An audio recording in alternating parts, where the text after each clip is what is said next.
Black Star Network is here. Hold no punches. I'm real revolutionary right now. Support this man, Black Media. He makes sure that our stories are told.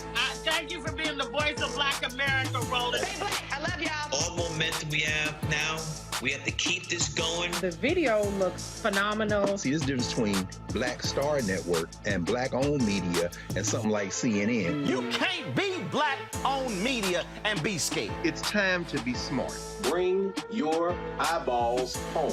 You dig?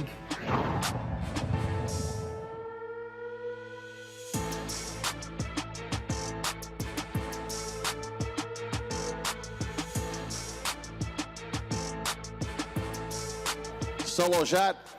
We're about to go live. You got the solo shot?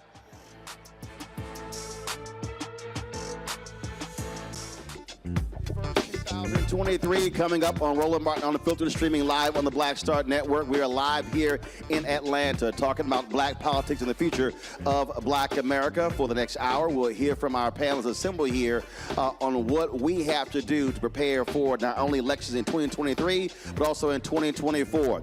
It is time to bring the funk on Roland Martin Unfiltered on the Black Star Network. Let's go. He's got it. Whatever the biz, he's on it.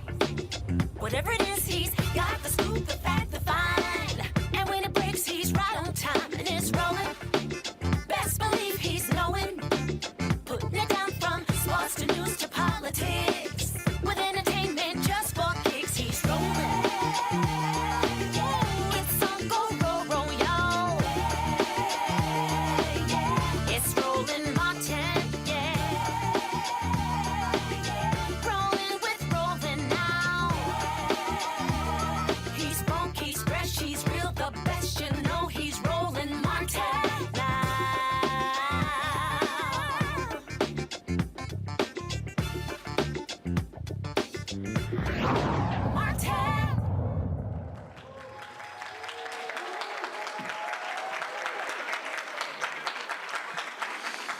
All right, folks, we're here in Atlanta for the National Coalition of Black Civic Participation. Put your hands together, y'all all here. Folks from all across the country meeting here, talking about, of course, planning for our upcoming election, but also organizing and mobilizing. That's what our focus is over the next hour. We'll be, of course, talking about a variety of issues. Got a number of panelists here ready to get started. But first off, Terrence Woodbury is going to kick this thing off to lay out what the data is so we can understand what really is at stake when it comes to our politics. So, Terrence, take it away. Thank you so much, Roland. Thank you for having me. Give yourselves a round of applause. Thank all of you fearless leaders. Let's give Melanie Campbell a round of applause for her fearless leadership. This year's. My name is Terrence Woodbury. I am a political scientist trained here in the AUC, right at Morehouse College. I hear Morehouse in the room. Okay. But it's great to be back home. The AUC is home to us. This is where we sharpen our teeth. This is where I learned the rigorous collection of data and application of that data towards our politics. I own Hit Strategies. It is the largest minority-owned polling firm in Washington. Come on, y'all. We are recruiting and training and deploying black political scientists. I see some young people in the back of the room. We are recruiting you. We need you. We need to change who's asking the questions to change the answers that we're getting. I'm gonna present some data here. I'm not gonna bore you, but I do wanna ground us in the data. I'm not gonna talk to you about my opinion. I'm gonna talk to you about the opinions of the black voters that we speak to every day. Last year, we conducted 200 focus groups. We conducted over 40 polls. That's almost every other day, and at least almost every week we were polling. We keep our finger on the pulse. And so let's go to the next slide here. I'm gonna walk around so I can see what's going on. This is gonna be the most words I'm gonna give you. The rest of it's gonna be data, I promise you. What you have here is what we have identified as the challenges that we saw with black voters in 2022 and some of the strategic guidance to fix that ahead of 2024. Before I go any further, I want to be clear here. Black voters are the consumers, right? You don't blame the consumer when they stop buying the product, you fix the product. And so I want to be clear here. The challenges I'm talking about are not black voters' problems. These are the problems with the system, the problems in our politics that are affecting the way black voters show up. Number one, the gender and the generation gap between black voters persist. I want to be clear here because we hear a lot about the gender gap between black men and black women. We do not talk enough about the generational gap between younger black voters and older black voters. I always say black seniors are my favorite voters in the electorate because we know they're going to vote and we know who they're going to vote for. That is not true of younger black voters. They are not always voting, and when they do, they're not always voting the way that we expect them to. So what's the strategic guidance here? We need deeper investment, greater insights, targeted messaging. We must improve perceptions of messaging around economic conditions, number one. That's where we're losing a lot of black men and where we're losing a lot of younger black voters. It's around the economy. We got to change the way we talk about the economy. And an example of that is, we talk a lot about poverty reduction. Well, not all black folks is poor. And where Republicans start to, specifically Donald Trump starts to make some progress is when he starts talking about wealth creation. It's a very different economic proposition. The other guidance here is we have to connect social issues, progressive issues, to black values. Specifically, when I'm talking about black men, I'm talking about my daddy, who is a captain in the military, raised his family. The values that he holds closest, values like masculinity. It ain't all toxic. So start there. Not all masculinity is toxic. Faith, specifically Jesus Christ. This ain't blind faith. This is a faith with a name. Family. Patriotism. My father still cries every time he hears the national anthem. Those ain't Republican values. Those are black values. And we have to reclaim those and position our progressive issues through black values. Number two, black surge voters. Those are the voters that show up periodically. They show up sporadically. Black surge voters are cynical to the promises of politicians. They don't trust our promises anymore, even the ones they like. They don't believe Barack Obama is going to do what he says he's going to do. And he got a 96% approval rating. So what do we have to do? We have to change the messenger. We must become the hero of our story. We need to tell us how our votes made our lives better. Example of that, I was in a focus group in Philadelphia where I gave them a list of all the progress that had been made. Child tax credits and climate, and I mean, the list goes on. And as I was going through the list, the young brother sitting across from me was getting angry. And I asked him, why are you shaking your head and sucking your teeth? These are good things that are happening. He said, because I can't access none of this. My sister just got evicted last week. She ain't getting no child tax credits. She ain't getting no rental assistance. So before we go into 2024 and tell them all the progress we've made, if they can't access it, it's just gonna piss them off. In that same focus group, though, there was a sister sitting across from that young man who said, wait, can I respond to that? Because I got that child tax credit. And during the pandemic, I lost my job. The courts were closed. I couldn't even get child support. And if it wasn't for that child tax credit that I spread across 3 months, I would have been evicted just like your sister. I watched him shifting. I watched him go from shaking his head to nodding his head. She convinced him. She was the messenger. That's how we tell us how our votes are making our lives better. Not a great white hope in Washington. It's because you voted that we've been able to accomplish all of these things. Number 3, black surge voters feel less powerful. I'm gonna talk to you a little bit about this connection between power and participation. But they feel less powerful because the last election has not resulted in the meaningful change in their lives. Well, look, Alicia Garza was just up here talking about the black policy agenda. That is something that we worked on with her. We helped build that policy agenda, but then we started tracking the progress against that agenda, and we found that 80% of the things that black folks said that they wanted to see this administration do have either been started or completed. 80%. But 76% of black people say that their lives have not gotten better since Joe Biden became president, despite 80% of the agenda being completed. So what do we have to do? This is what we call click here messaging. This is probably the most important thing on this slide.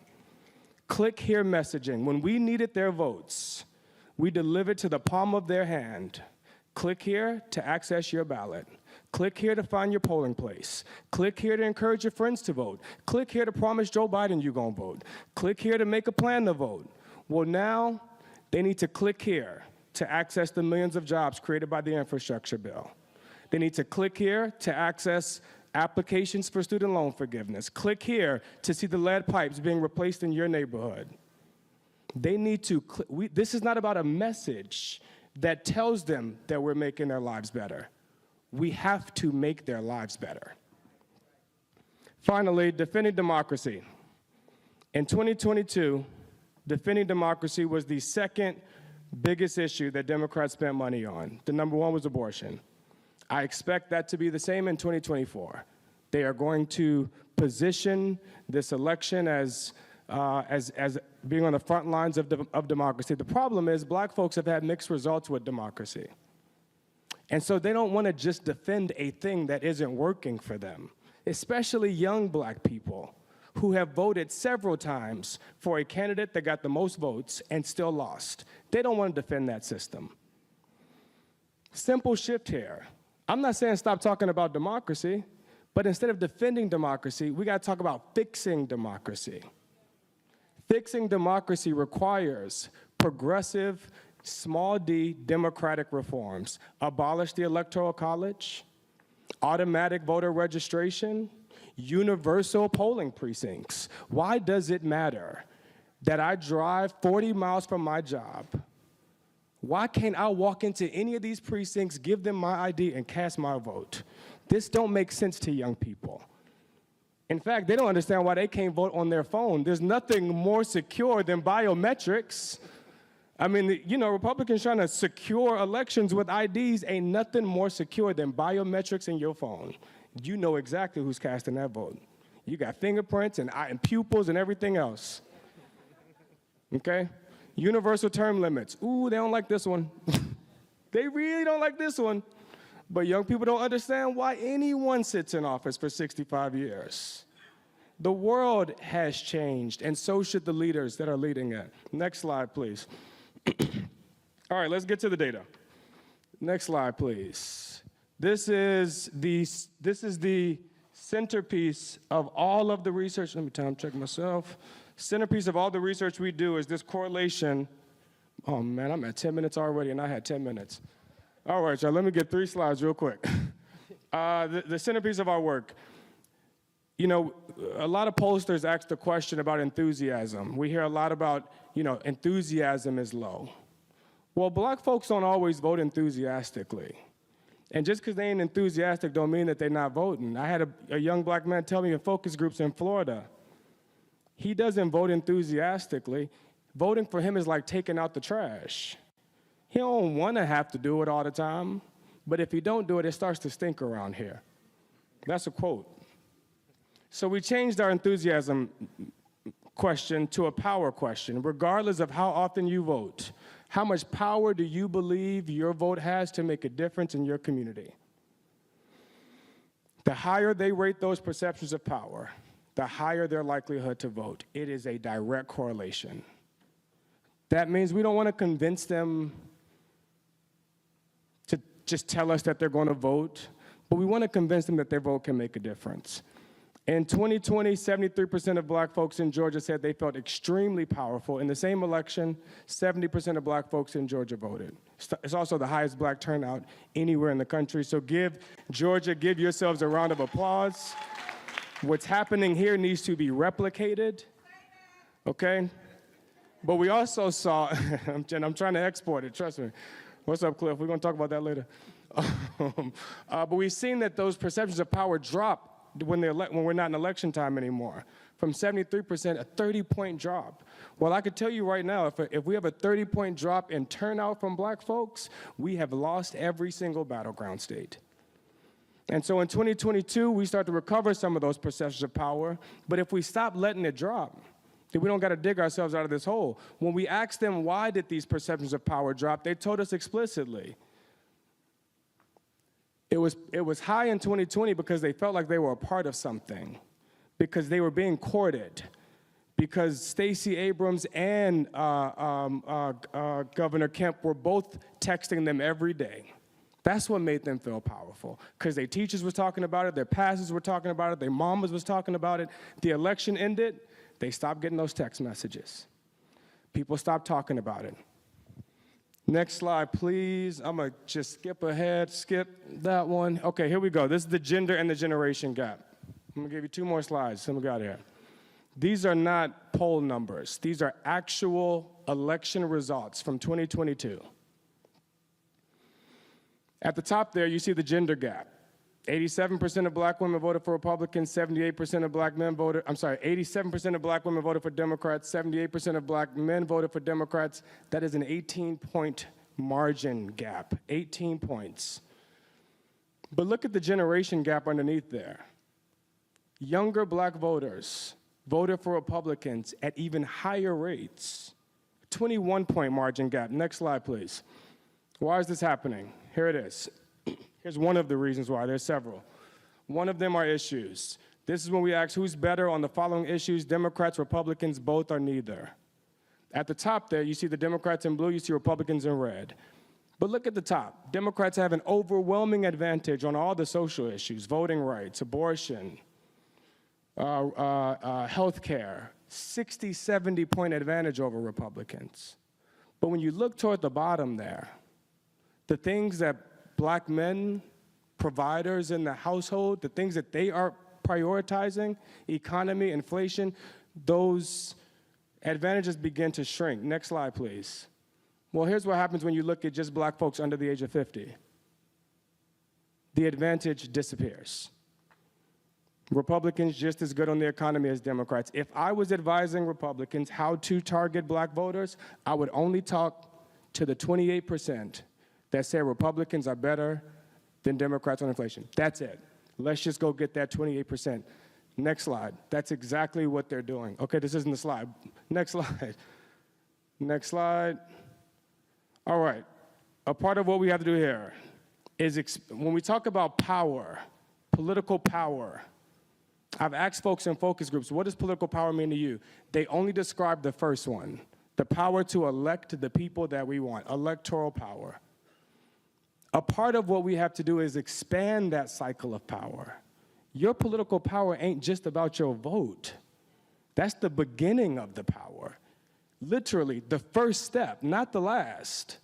The cycle of power means after we've elected them, we get to negotiate, moving them closer to our position. After we negotiate, we get to hold them accountable. Also called protest power. We get to stand outside that office and say, remember that thing we talked to you about? We're going to show up every day until it happens.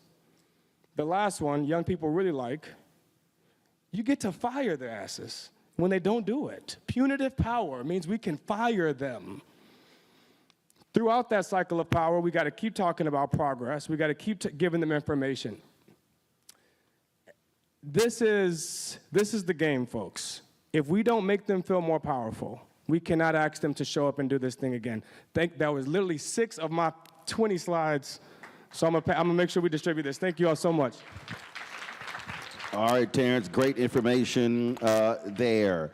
We're going to go to our panelists right now, and I'm going to start with Cliff Albright, co-founder of Black Voters Matter. Cliff, we talk about this a lot on my show. I'm always talking about connecting the dots, and I think one of the things that we don't do is we don't connect the dots, and that is in talking to people. Charles, sit down, man. The panel is going on.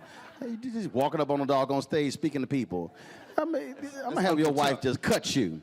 All right. So again, part of this deal is how do you connect the dots? Because I think when I look at those economic numbers, when that 28% saying Republicans are better, that's because they're actually messaging that. If you don't explain to folk how things actually are, then if that's all I'm hearing, oh, they're better, you're bad, then I believe it. We have to learn to connect the dots. Yeah, definitely. Thank you, Roland, and thank you to this great panel. I feel like I'm at the kiddie table at Thanksgiving. Like, what's up?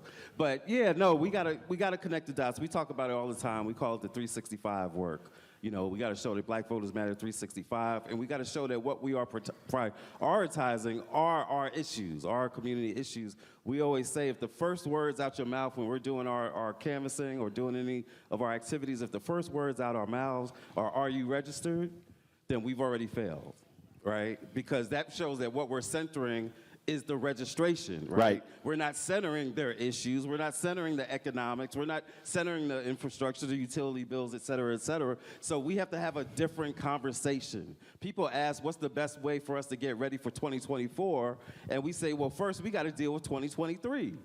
Like, you already jumping forward to what you have decided. School board elections, city council elections, judicial, DAs, those elections. All those elections, those local elections, and a lot of that happens in these odd number years. There's no such thing as an off year. So we got to be doing it each year. We got to be doing it all year round, and it's got to be centered on those issues that folks care about. Not just on the candidates, not just on an every 2-year election cycle, but on all those issues that Terrence was just talking about.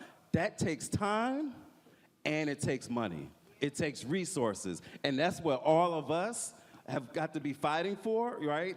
Because at the end of the day, money wasn't flowing last election cycle the way it should have been flowing. If they really wanted the folks in this room to help, as Terrence says, defend democracy, improve, fix democracy, whatever you call it, they weren't making the money flow that helps that to be able to happen, to help us and the communities and the groups that we work with to make that happen. So it takes time and resources to have the kind of deep conversations that we need to be having with our communities, because we got this crazy notion that if we just talk to our folks more, then they will show up. If we talk to our folks more, if we get more door knocks, and if those conversations are substantive about their issues and tying into, like Terrence said, how folks can actually benefit from some of these things that they're talking about on these networks. When we do that, then our folks show up. Desmond Meade, you led that effort in Florida, and a huge, huge part of what y'all did to be successful in passing Amendment 4 was to educate folk first.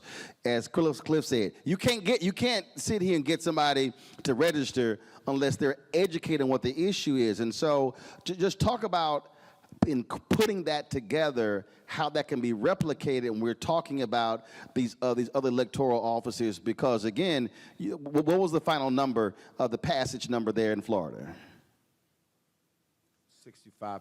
65% of folks in a so-called red state voted to restore voting rights of formerly incarcerated. I mean, that was a huge issue. So just talk about the education part you had to do. Yeah, thank you so much for that, Roland. I think the other piece to that I think needs to come into this room and stay in this room throughout this entire conference is who's the educator, right? Now, let me tell you, over the past 10 years, the biggest gains we have seen in democracy, whether it was the 1.4 million in Florida, whether it was the thousands of folks in Louisiana or North Carolina or even California, recently in New Mexico and Minnesota, have a common ingredient. At the center of all of those movements were directly impacted people, returning citizens. Right? And so we are the best educated. And so as we were going out into those communities, we realized, and this was something that I kind of like, it came to me when, thinking about the civil rights era, right? When I used to hear the stories about how when mom and dad went to vote, man, they dressed up the kids and everything, and it was like, put everybody in their Sunday's best, and they went and voted. Right? But then I started thinking about when you strip mom and dad of the right to vote, you kill a conversation at the dinner table. All right? Now there's shame associated with it. And so the very same people who've been stripped of the right to vote are what I felt was the key ingredient in re-energizing or revigorating the conversation about voting. And so and they were the ones who needed to lead the message. Right? And they was the ones who needed to actually engage the individuals who were not voting that could vote, which was family members and friends. And I always, sometimes my wife get mad at me when I use this terminology, but I'm talking about the Pookies and the Ray Rays, right? The ones that we don't want to talk about or we forget about or we gloss over, right? We drive past a whole bunch of Pookies and Ray Rays that we don't talk to get right here where we at today. Right? And those are the same people who have a lot of influence over people who are not voting.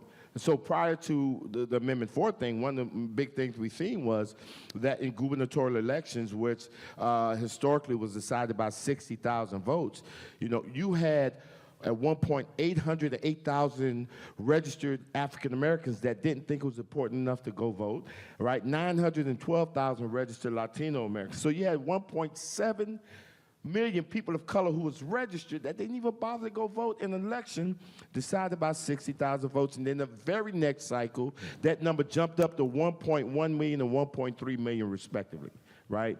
Those folks, the majority of those folks are related to Pookie and Ray Ray.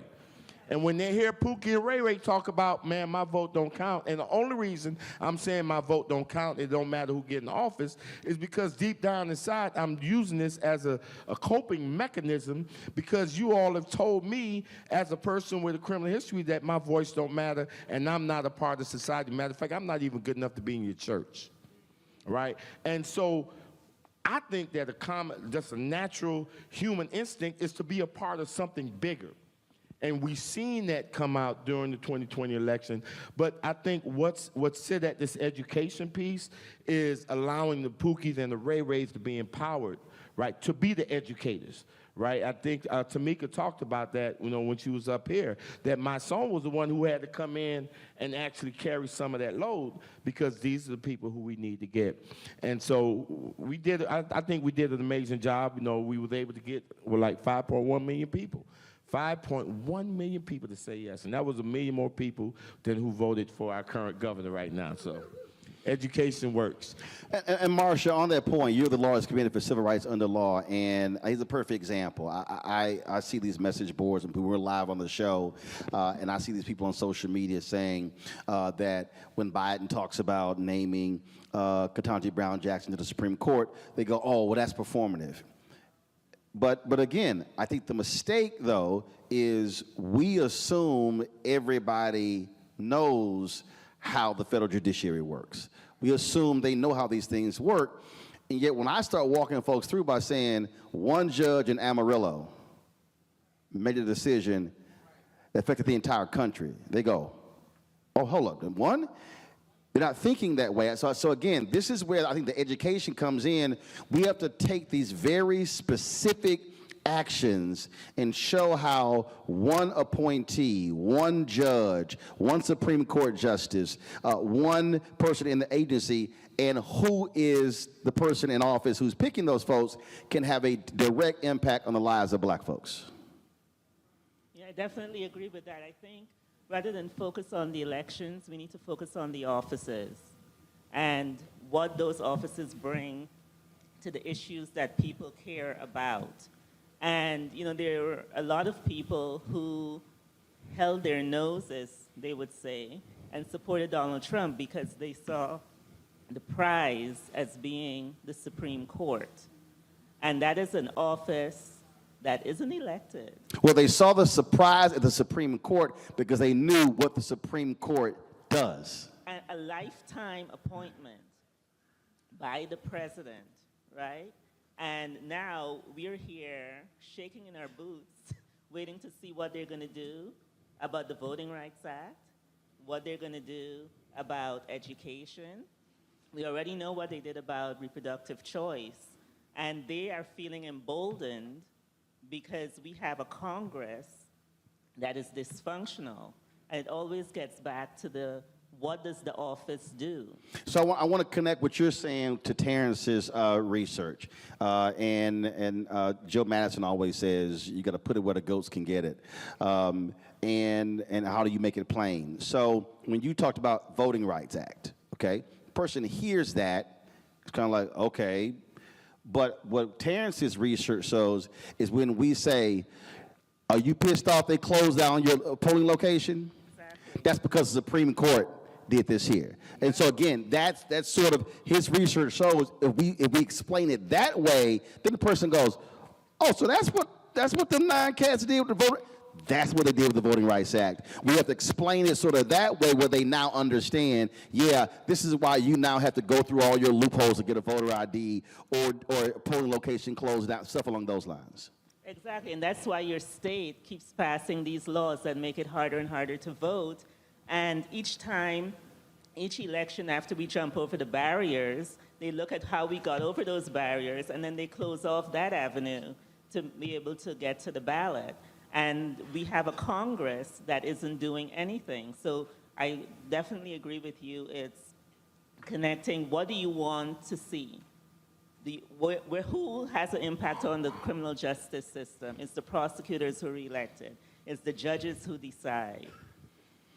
You care about your school board. What is this, you care about your schools. What is the school board doing? Look at the state legislatures who have such enormous power right now that are drawing the district lines that are taking away our right to be able to elect a candidate of choice. And so we need to really take away this just looking at elections to have the conversation and to talk about the offices, and as was mentioned, talk about all the different ways of power in which we engage. It's not just about casting a vote. That's one act of power. But we really need to confront all of these offices and to continuously do so, not just around when we hear about elections and someone is saying, okay, now it's time I'm paying attention to you. We need to take the onus upon ourselves to really go confront those elected officials, put our issues before them, and make sure that they're doing the right thing. Kairu, you were at SCIU, and when the Janus decision came down, many people in the labor movement thought that was going to be the death knell. What ended up happening was, and I was talking to Lee Saunders about this, what happened was the labor movement had to go back and figure out, we got to change our messaging.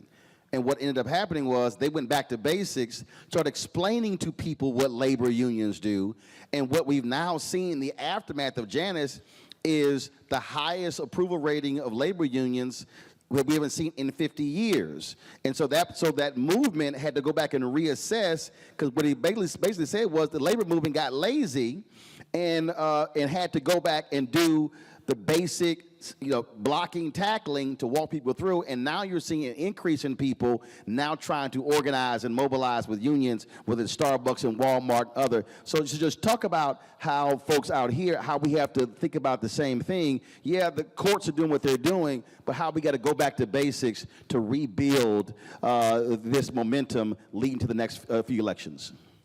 Yeah, no, that's such a great point. It's so nostalgic. First, I want to say thank you, Brother Martin, for that. Thank you to the panel. Thank you, Melanie, for having me in this space. But I was on that Janice team, just to go back.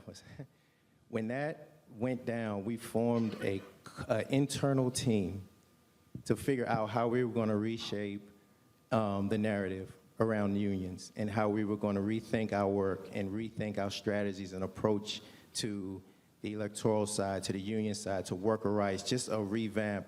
And I remember sitting in this room with the leaders of SEIU, explaining to them some of the shifts that we're seeing on the civic engagement side, on the electoral side, in politics, and how we needed to sort of move with the times and move with the current obstacles.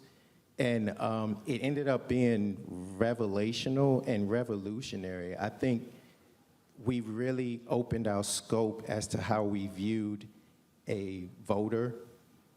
A voter is simply a human, a multifaceted human being who cares about a lot of things, and it includes labor unions.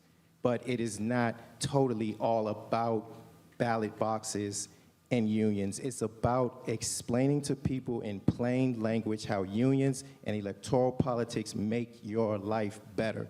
And it's saying it in words that they actually care about and understand, and it's not transactional rhetoric. It's actually community empowering, game-changing statistics and facts, and you're listening to the people that you're talking to. You go to the door with these scripts. You go to the door with this script about why unions are great and why politics is great, and you lose the person because they're not seeing great. They're seeing struggles. They're seeing transactional. They're seeing people parachute into their community, snatch their vote, and then ghost them, and then show up 2 to 4 hours later with another sales pitch. That's what it looks like. It's just simply a sales pitch, and it's a transaction. So when we sat down in that room, we created an entire department, a whole department that was dedicated to reframing, reshaping, and understanding how to do the work. YT, you were the Leadership Conference on Civil and Human Rights, and so what I'm about to say, some folk may say, dang, he really went there. And I hear this a whole lot from a lot of folk. We are very good at saying black and brown, black and brown. But it's a lot of black folks who are saying, I'm looking at the Latino numbers, where in the hell are the brown folks showing up for us?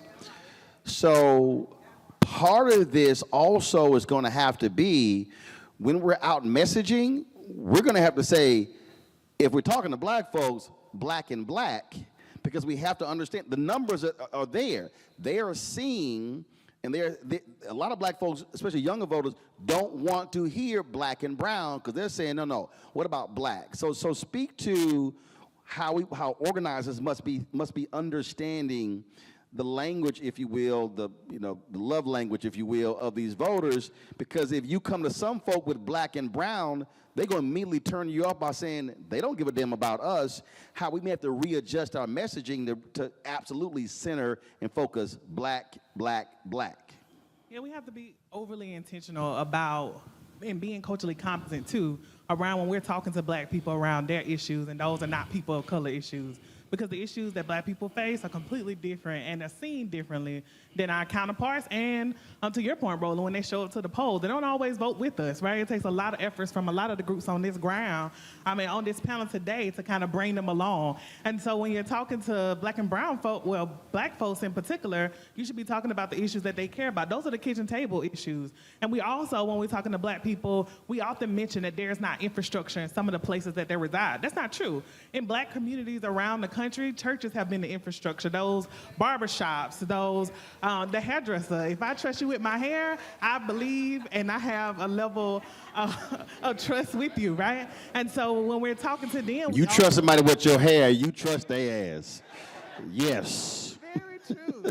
So I think to the point that has been made today on the panel, we make sure that we get an appropriate messenger, and it doesn't look like somebody else that may have the resources or another organization to come in and talk to us about our issue. It needs to be another black person. But we also need to constantly educate people on what has happened and the impact. I know we talked about this a little briefly today, but ARPA funds were dispersed around the country.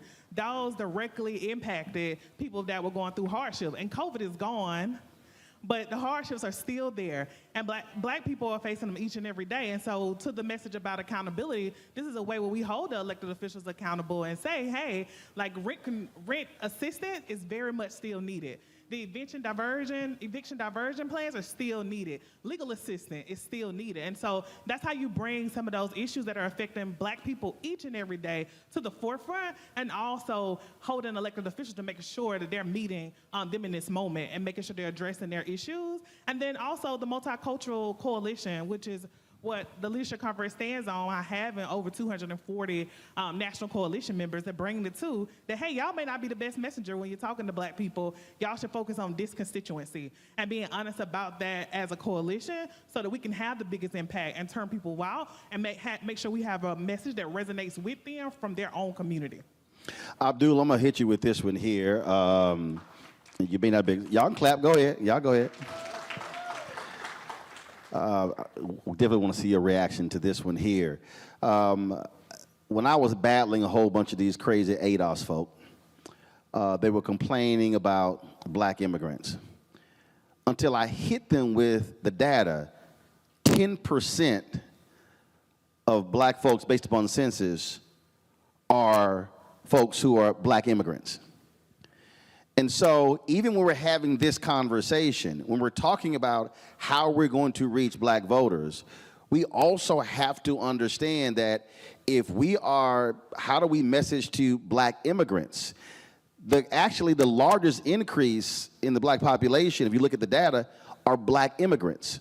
And I don't think that's actually being talked about a lot in a lot of circles on how do you message to them, because you have to message to black immigrants differently than you do a brother or sister from Alabama or somebody who's from North Carolina or South Carolina. Absolutely. Well, first of all, thank you, Roland. Thank you, Melanie, for having me. I don't know how you knew my father was Nigerian, but you did. I don't know. Abdul Dosunmu. Dosunmu. That's right. I just took a wild-ass guess. That question's for you, Abdul. Well, and right. I did Google your bio. I'm like, he ain't got no mention of his daddy in here or nothing. But go ahead, I'm sorry. Dad is Nigerian, mom is African-American, but you're absolutely right. You know, I think it's important for us to understand the ways in which the strategy in many ways for the conservative right has been a strategy of division. Right? The entire effort has been about dividing and conquering our coalition, right? Whether we're talking about the Black-Brown coalition or whether we're talking about the coalition among black people in the United States. And so it's important that we understand the power of coalitional politics, the power of bringing our communities together. And it's important for us to understand when we talk about black immigrants, Stokely Carmichael, right? Malcolm X. I mean, so many who have contributed to our movement. Harry Belafonte, Cicely Tyson, Sidney Poitier. Absolutely. But part of that conversation that we have to have is a very real conversation about the ways in which anti-blackness itself operates both here in the United States and around the world, right? And the ways in which many black immigrants have been convinced that the only way to get ahead is to distance themselves from African American communities. Right? Which means also we have to understand how that was exported to those places and not just, oh, that's how they think. No, that's how they were taught. Taught, absolutely. And it all comes back to education, which was your initial point, right? The work we do at the Young Black Lawyers Organizing Coalition is education work, right? Because what we understand in the landscape of voter suppression is that they can take a lot from you, but they cannot legislate away your knowledge. They cannot rule away your education and your knowledge and your understanding of these issues. And so you're absolutely right. Part of the work we have to do is to make sure we're educating our communities across the board about the strategies of the division, the tactics of division, and making sure that we're not falling prey to those strategies. Virginia, you are President and CEO of the League of Women Voters, and the work that you have had to do is expand a whole lot of the white folks in the League of Women Voters to understand this thing has to be much broader. The reason I'm saying that, look, my parents worked on many campaigns, and historically, when you think of League of Women Voters, you are not thinking about black women. And so part of that, and now what we're seeing, and I've been saying this now for a decade, is a lot of young white voters who are now waking up realizing they coming after you too. Texas trying to remove early voting locations from college campuses with 8,000 or more students. We're seeing this happen. And so when we talk about this attack on democracy, attack on voting, we're now seeing there's a direct attack on young white voters and not just African American. Talk about the work that you've done to try to expand the horizons of folks in League of Women Voters to say they coming after us too, and you're nonpartisan. Thanks, Roland. It's good to see you again. Absolutely. And, thank you, Melanie. I don't know if she's in the room or not. I just wanted to know, I think today and tomorrow, the dates that Melanie selected were very profound, given the fact that 102 years ago, it's the anniversary of the Tulsa Massacre and the destruction of Black Wall Street. And so for these dates to be chosen to build Black political power, I think are very, very critical. So thank you for that as well, Melanie. I think it was really important. I've been with the League for 5 years. I come out of the Latino and immigrant rights space. When I came to the League, our average demographic was 70-year-old white women. That was our average. And so when I came in, I made a commitment and said, the only way I will do this work is if we center racial equity and center Black liberation in this work, because I believe that the only way that we can move forward together as a country is if we do it together. So I think that was one thing that was important. And so we transformed all of the systems within our organization. We have refused recognition and also removed recognition from some leagues who were not living up to our DEI policy. We've had to do things that were really hard in our organization through systems and policies. I believe that you can't create change unless you're willing to walk the walk and talk the talk, and that means changing systems and organizations from the inside out. So that's really where we focused our time and energy. The other thing I think when it comes to working with Black-led organizations and in the Black community, we're not here to be on top. We have to be on tap and as a resource. And there are a lot of people who aren't willing to follow Black folks' lead, but I think historically, if you just look at history, right, and be honest, we know that Black folks have been the moral compass of this country for a very long time. And so for us to lean in this work, that's why anytime Mel asks me to come, I come, but oftentimes I'm the only one who looks like me who's showing up. And that's okay. I'll be here time and time again because it's also, for me, this is greater than a master's degree. I have the more opportunity to learn and to contribute and to help build towards the country and the promise that America has, right? We know that it has never lived up to. And so that's really how we've tried to transition this organization and really leaning in a different way. We also just recently finalized member rights and responsibilities so that we can remove individual members if we need to, if they're not leaning up. And it's not to become exclusionary, but it's also to be able to say that there are standards and values that there are lots of organizations, and I don't want to say that there aren't a ton of organizations who are historic organizations, who talk a lot about the work but aren't willing to change themselves internally. And it's not easy work. I will be the first one to say that it is not easy work. But at the same time, how can you say that you're standing up for these values, for civil rights, for voting rights, for the things that we want in this country if you're not willing to own the bad history of your organization and to make those changes internally? And so those are the things that we've been focused on.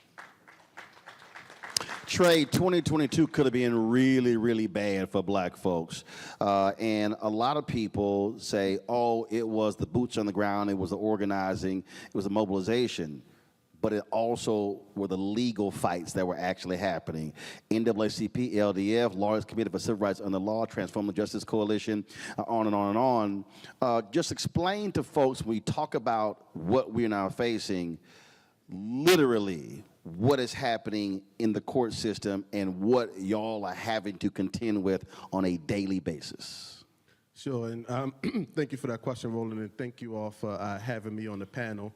You know, one of the principles that I subscribe to is that politics is the expression of economic interest, right? And many people like to talk about the courts as in the judicial system as like an apolitical system, and the ultimate reality is that what we have seen historically as a trend, particularly in the last decade, but over the course of the last decades, is that the courts have become more and more political. They've become more and more partisan. So that's what LDF is up against right now. We're up against a judicial system that during the civil rights era was key to the strategy of protecting black people, protecting black political power, making sure that black people's lives were not upended, right, and actually judicially killed. Where now we're faced with a court that have created its own doctrine, such as qualified immunity, right, that says that police are allowed to do the type of extrajudicial murders and get away with it with impunity, right? And so that is a piece of what we're up against. Or in North Carolina court that literally flips to the GOP and reverses a decision the court made just 3 months ago. Exactly, exactly. So we're contending with people that really do not value our lives. They do not value the lives of black people, the lives of people of color, the lives of marginalized people inside of this country, right? And so now inside of the courts, we are actively saying that we know that particularly the federal judiciary will not save us. Right? It just is just a fact. It will not save us. It has become hyper-political, in some cases hyper-partisan. And so the next frontier, one, is for us to be more involved in the appointment process. I tell people all the time that Trump, and I really credit Mitch McConnell for it, the Mitch McConnell strategy was brilliant. He seized the moment and the opportunity to seed the federal bench with people who will not give, excuse my language, a damn about black people, about people of color, about marginalized people. And right? they purposely were 35 to 45 years old. Exactly, purposely for generations, as Martin is saying, generations. And so now what we have to contend with is to be more involved inside of these political appointees processes that traditionally we may not have had to think about, at least on the forefront of our minds, to ensure that when issues come back to the courts, because oftentimes they do come right back to the courts, right? It doesn't matter what laws, policies, things that we typically pass, they oftentimes get challenged, whether it's by us, whether it's by our oppositions. They come back to the courts as the final deciding factor, and the courts now are saying that we do not have to have a civil rights background. Many of the appointees do not have to have a civil rights background, a racial justice background. They don't have to care about formerly incarcerated people, right? They don't have to care about young LGBTQ queer folks. And so now we're inside of this position where we're forced to fight on a battleground that is not leveled, right? So how do we get to that piece of having a level battleground on that side? And I'll say just really quickly, last thing that I'll say is that we have found that we have to employ a multitude of strategy, right? The courts in the judicial system is only one piece of the strategy, right? We have to, when we talk about black political power, we have to think about secretaries of states. We have to think about the people who will actually litigate this as our opposition. We have to now take the battle to the state. The states will be the next frontier. We have to think about passing voting rights acts, not on a federal level, but being able to say that each state must have to have a voting rights act so that we can pressure the federal government to enact one that is meaningful, one that has the pre-clearance section inside of it that was gutted by the Shelby decision, one that will say that if you have a history of being racially discriminatory, if you have a history of drawing lines that dilute black political power, you will have to seek approval before you can move forward on enacting any laws. That has to be the next battle for us.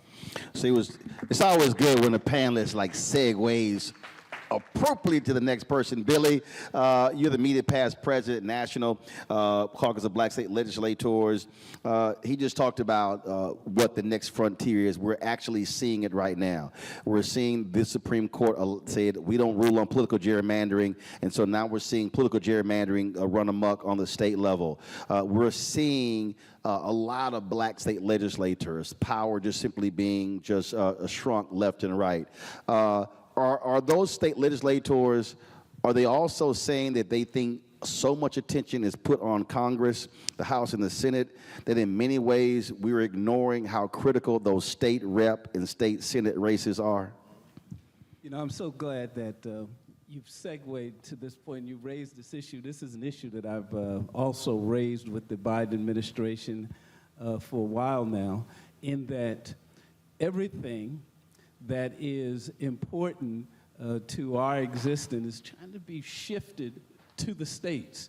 Women's health care, gun rights, even the ultimate decision as to who wins elections are being decided, and I was on the roll, are being decided by state legislators. And so we must get engaged with that process, and even, you know, who your congressperson is being decided by state legislators. And they are doing this simply because the overwhelming majority of state legislative chambers are being run by conservatives, Republicans. So we need to really get engaged with that process. You know, I used to ask quite a bit of folks, and I'm not going to ask you to do it here. How many of you think that your representative, your state legislator, is doing okay? Or you just hear, you know, he's the kind of legislator that you only hear from during election time? Ask the question. Do they know their state representative? I know half of them don't. No, but ask the question. How many of you know who your state legislator is? Now we're going to test somebody and ask you. How many of you think that they only show up around election time? Now, you people who are raising your hands, you are telling on yourself. Because the reality is, it's a participatory process. When I ask conservatives, how many of you think your legislator just shows up during election time? You know what they say? My legislator is pretty responsive, meaning that they understand that if they have an issue, they don't sit on the sidelines and wait for that person to come to their church and come around. They contact their legislator and say, this issue is important to me, and you need to address it. There's nothing, no money, no lobbyists, no issue more important to someone who is there because of being elected. There's nothing more important to them than you coming up to them and says, hey, my name is Billy Mitchell. I live in your district. I can vote for you, and this issue is important to me.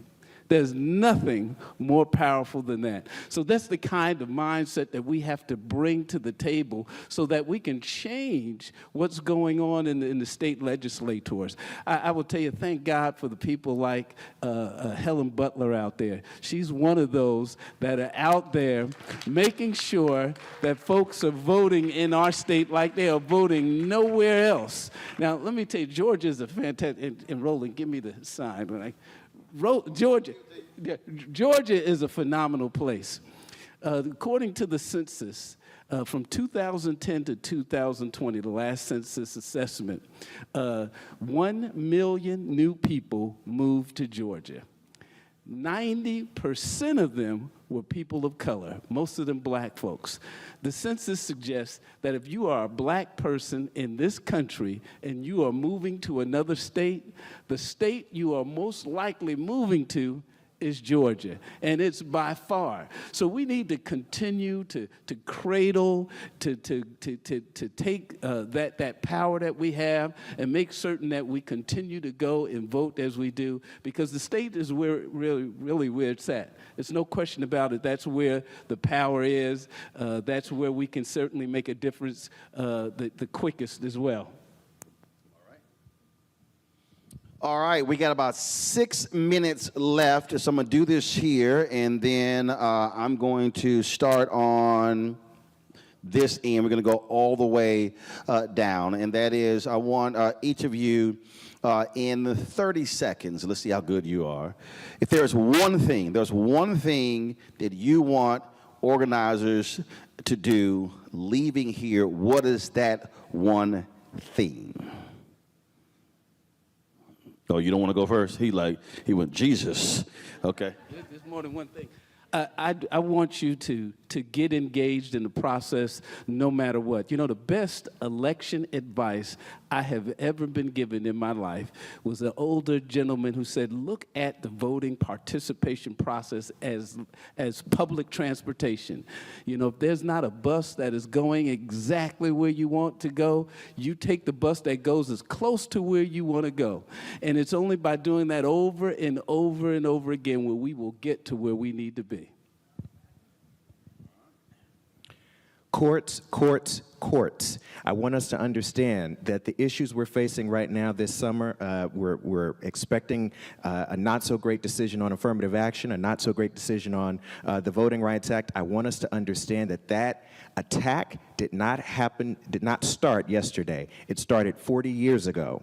They started building power for this moment 40 years ago by pipelining conservative legal talent for the courts. We've got to do the same for civil rights legal talent, and that's why the Young Black Lawyers Organizing Coalition is out here. Good job. 31 seconds. Yes, I got to stop watching everybody go. So the one thing I want you to take away is, yes, I want you to make sure you prioritize your issue and vote, but I also want you to participate. And so what I mean by that is we always see across the country poll worker shortages. You can be a part of the process and get paid to do it, and building that pipeline of leadership throughout participating and providing more trust and integrity into our elections by being a part of the process. Love it. So I just want folks, young people in particular, to remember that we are contending for governing power. That means that while we're engaging inside of the struggle for black freedom and power, we must control the narrative. It is important that you tell your own stories. If you don't, somebody else will tell it for you. We are building the record not just in the courts, but in the court of public opinion as well. So you actually stole mine about poll worker recruitment, but I will say that the poll worker recruitment piece, everybody needs to be focused on recruiting poll workers. We have seen poll workers and elections officials leave in droves because they are fearful of violence. And so my parents filling that gap is my parents. Yeah, people who's filling that gaps, Moms for Liberty, who are the main group that has been recruiting individuals on the book bans. They've formed over 200,000 people in the last 2 years, 200,000 white supremacists in the last 2 years who are all white women who have gone. They are filling up the election worker slots as well now. We have to focus on making sure that our folks are at the polls and that they are the ones, because otherwise those are the same people who are going to contest the elections, cast doubt on ballots and everything else. So please recruit poll workers. And that's how Moms for Liberty took over 10 of the 14 largest school districts in South Carolina and fired a host of black superintendents, including the superintendent of the year, because they showed up at those school board elections. Desmond. Well, I was thinking long and hard about this, and I just got to be real with y'all. I mean, when you look across the table from me, a lot of familiar faces, people, you know, I mean, I'm not going to talk to y'all about voting. Y'all show up to vote. What I'm going to ask you to do is step outside your comfort zone, right? It's time for us to step outside our comfort zone and bring some fresh blood into this discussion. Right? We got to talk to Shaniqua. We got to talk to Pookie and Ray Ray. And if we don't talk to them, let me tell you something, somebody else will. And one thing I know is that even though the hardest thing for me as a parent to do is to talk to my kids about sex, I knew I'd rather be the one to talk to them than let the internet teach them about sex. So let's step outside our comfort zone, because that's the only way that I think we're going to reverse the trend. Yeah, so many things that popped to mind, but what I'll say is I have been given a charge internally with my teams and leaders within SEIU and organizers broadly to think about an intentional Southern organizing and power building strategy, short-term and long-term. There are tremendous opportunities in the South for building power. not only investing in politics, but communities, infrastructure, and thinking about what immediate and longer-term power building in the South looks like, and whatever electoral gains are made in the South, an intense elected official accountability program needs to follow. When they get in, the job begins. It's not over when we get them in like we do every cycle. What I've been thinking about is what John Witherspoon would say: we need to coordinate. We all have our courts, we are marching in the streets, we have our public communications experts. We have to bring all of these strategies and connect the dots and do the work together. I'm gonna say 3 things. The first one ain't got nothing to do with the question. I'm gonna just say 5 words. Keep your eyes on Mississippi. All right, that's all I'm gonna say. Something's going on. Something's going on in Mississippi. Second, to answer the question, what would I say to organizers? A lot of people think that a sign of a good organizer is how well you talk. I've always believed the mark of a great organizer is how well you listen. And so listen to our people, listen to our partners, listen. And the last thing I'm gonna say is this: y'all, this work is hard. We have got to find the space for some black joy in this work. We've got to sustain ourselves, or else we're not gonna be able to do this and get to the mountaintop. Black love, black joy. We got to include black culture, because culture will eat strategy for breakfast.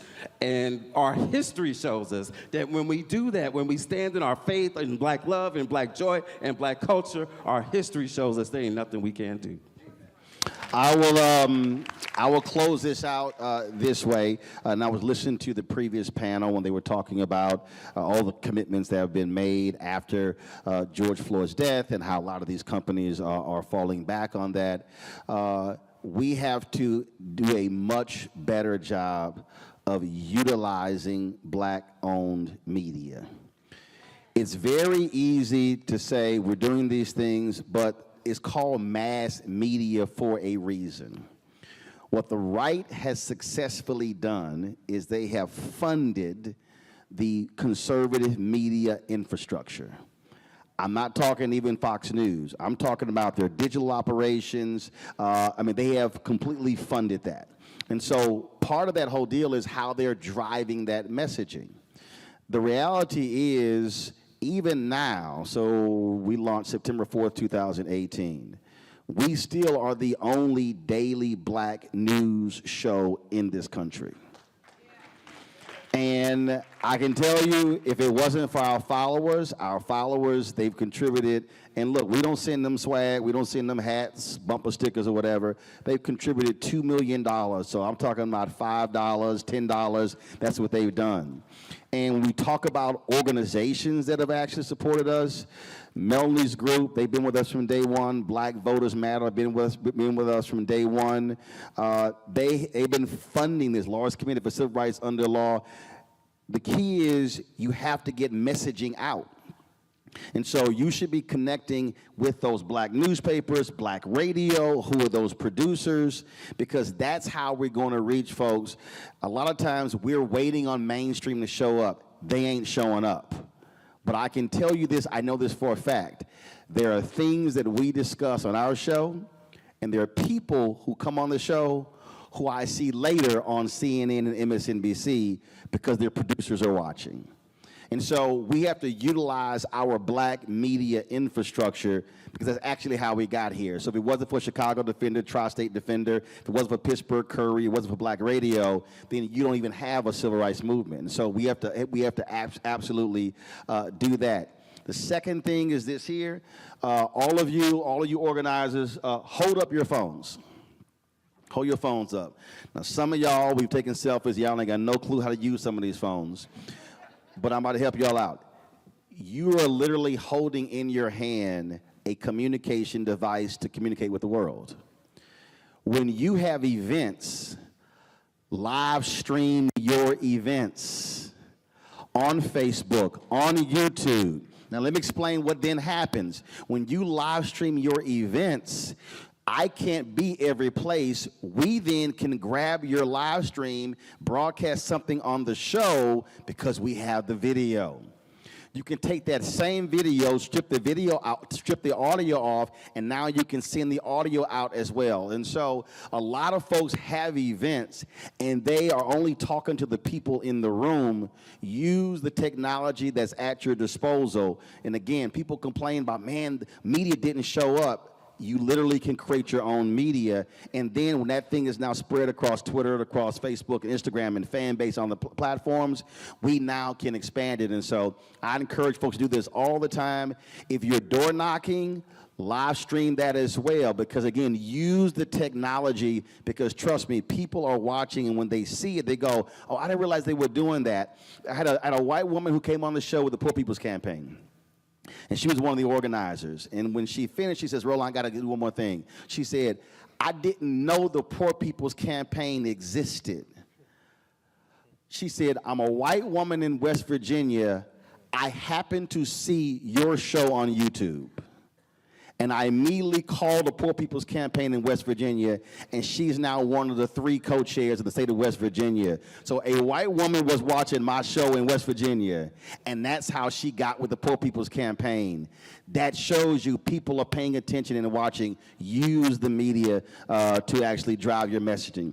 Give it up for our panel, please. Mel is going to come up and close us out on Black Star Network. We're going to commercial break, and then I'll be live in 2 more minutes. I'll be back on Roland Martin Unfiltered on the Black Star Network. Melody, come on up. All right, Ro. Thank you, thank you, thank you. Was this not power? It was, and there was. You had to be the one to do this panel, because we were going to split it up, and it was at the Black Star Network is here. Oh, no punch! I'm real revolutionary right now.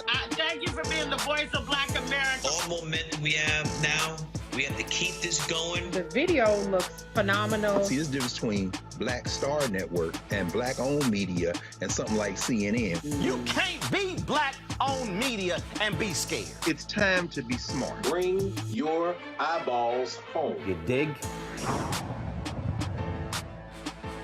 Hatred on the streets, a horrific scene, a white nationalist rally that descended into deadly violence. White people are losing their damn minds. As an angry pro-Trump mob storms the U.S. Capitol, we've seen shooting. We're about to see the rise of what I call white minority resistance.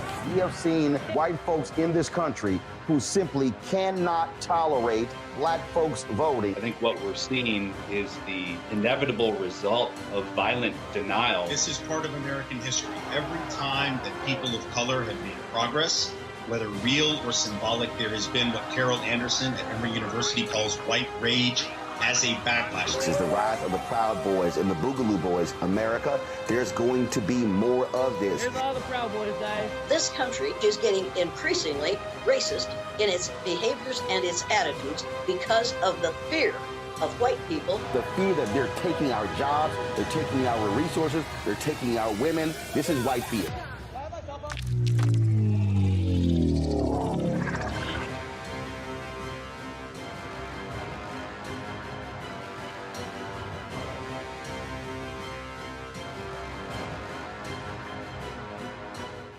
When you talk about blackness and what happens in black culture, we're about covering these things that matter to us, speaking to our issues and concerns. This is a genuine people-powered movement. There's a lot of stuff that we're not getting. You get it, and you spread the word. We wish to plead our own cause. Too long have others spoken for us. We cannot tell our own story if we can't pay for it. This is about covering us. Invest in black-owned media. Your dollars matter. We don't have to keep asking them to cover our stuff. So please support us in what we do, folks. We want to hit 2,000 people, $50 this month, raise $100,000. We're behind 100,000, so we want to hit that. Y'all money makes this possible. Checks and money orders go to P.O. Box 57196, Washington, D.C. 20037-0196. The Cash App is $RM Unfiltered. PayPal is R Martin Unfiltered. Venmo is RM Unfiltered. Zelle is Roland at RolandSMartin.com. This is Judge Mathis. What's going on, everybody? It's your boy, Mac Wild. Hey, what's up, y'all? It's your boy, Jacob Lattimore, and you're now watching Roland Martin right now. Yee.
All right, folks, welcome back. Roland Martin Unfiltered here in Atlanta. I want to introduce my panel. They join me right now. Tarun Walker, founder of Context Media out of Atlanta. A. Scott Bolden, attorney out of Washington, D.C. Also, Rebecca Carruthers, vice president of Fair Election Center. She's also out of D.C. as well. Rebecca, I want to start with you.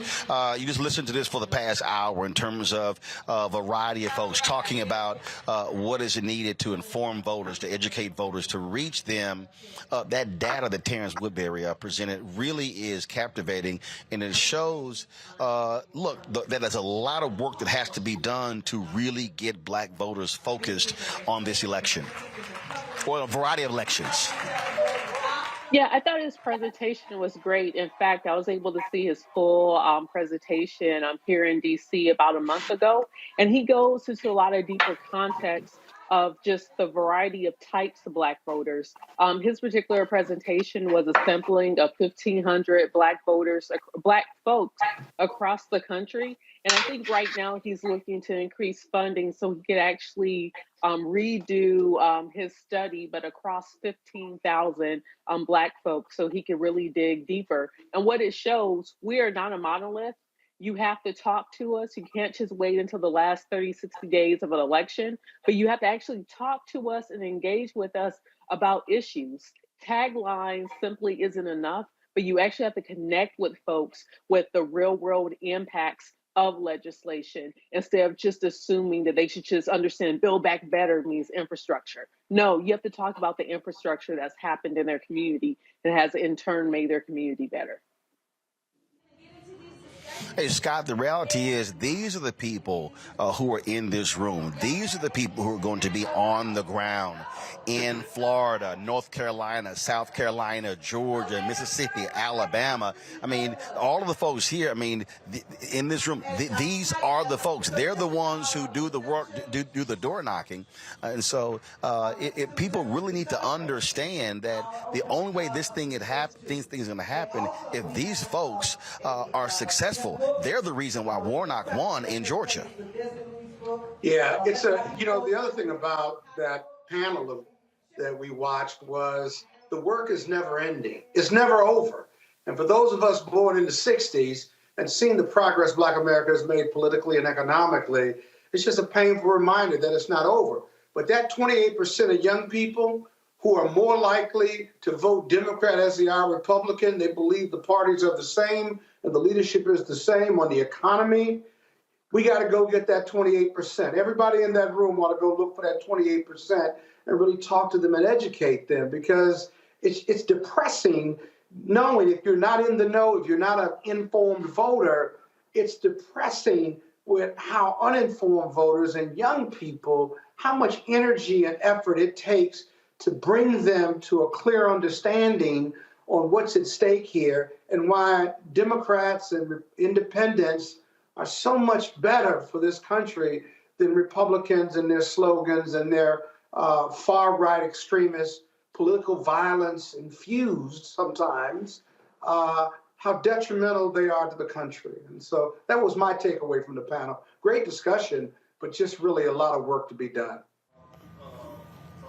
Absolutely, and to run. The thing that I think is also critically important when we talk about that 28%, and we see this in the data, and that is you cannot make assumptions today in 2023 about Black voters based upon 2013, 2003, based upon 1993.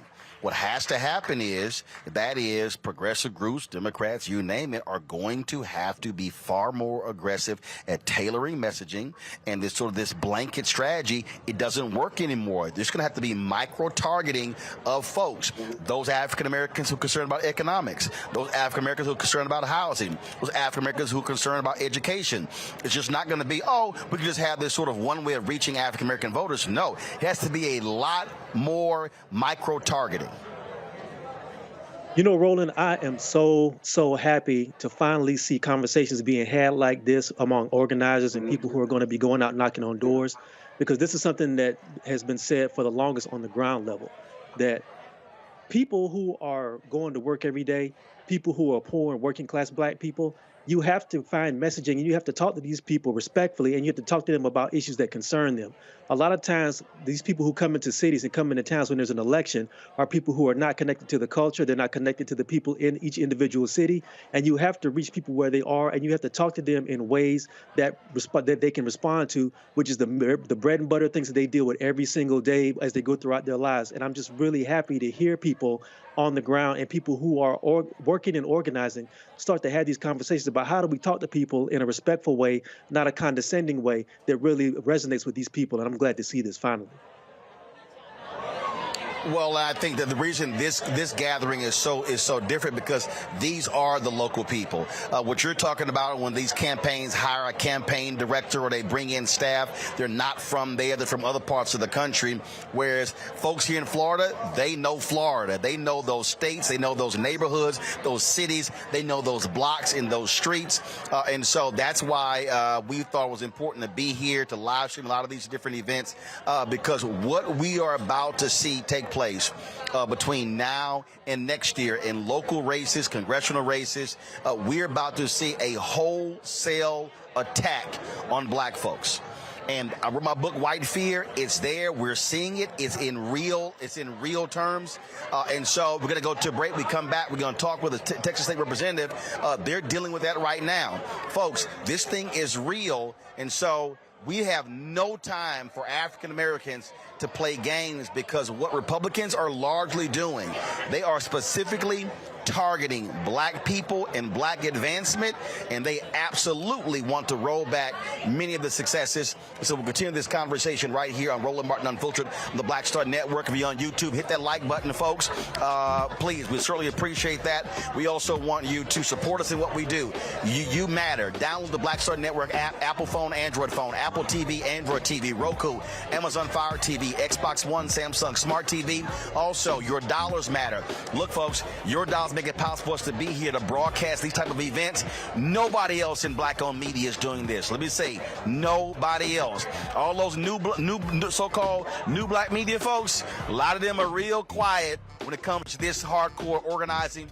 Send your check and money orders to P.O. Box 57196, Washington, D.C., 20037-0196. Cash App, $RM Unfiltered, PayPal, R Martin Unfiltered. Venmo is RM Unfiltered. Zelle, Roland at RolandSMartin.com, Roland at RolandMartinUnfiltered.com. We'll be back live at Atlanta.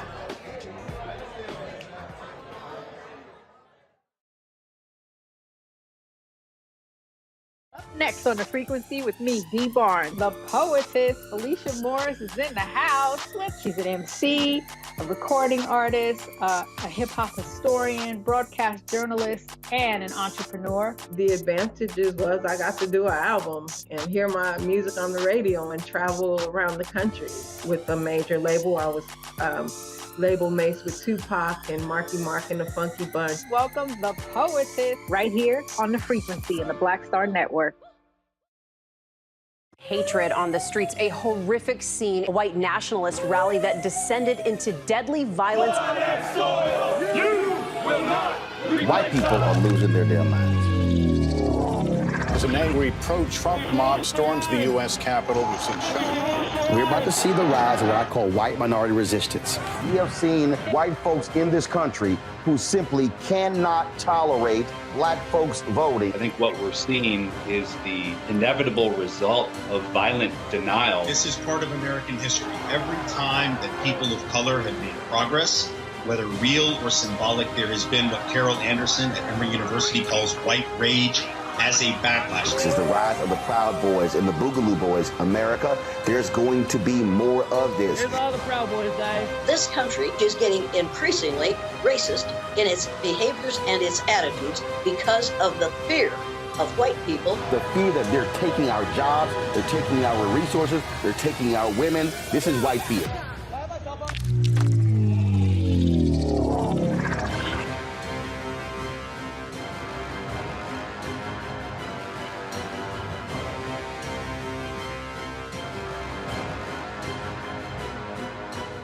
Next on the Black Table with me, Greg Carr. We welcome a towering intellect, activist, master theorist, prolific author, and unstoppable firebrand for change.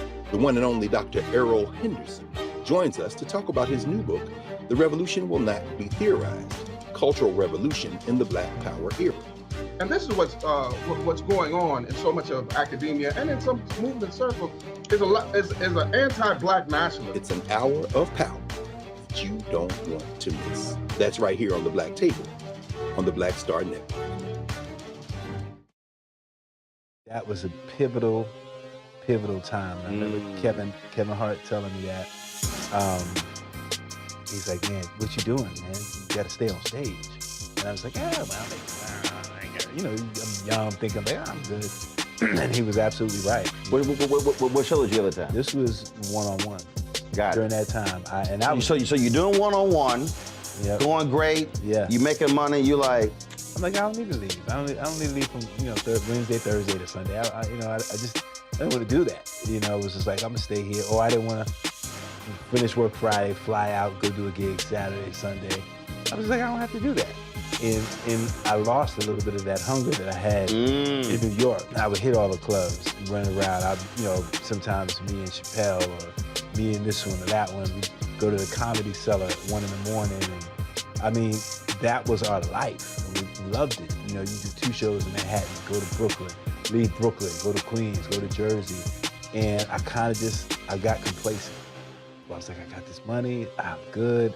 I don't need to go. I want to go chase that because that money wasn't at the same level that I was making, but what I was missing was that training. Yes. Was that. And it wasn't the money. It was the money. You know, it was that. That's what I needed.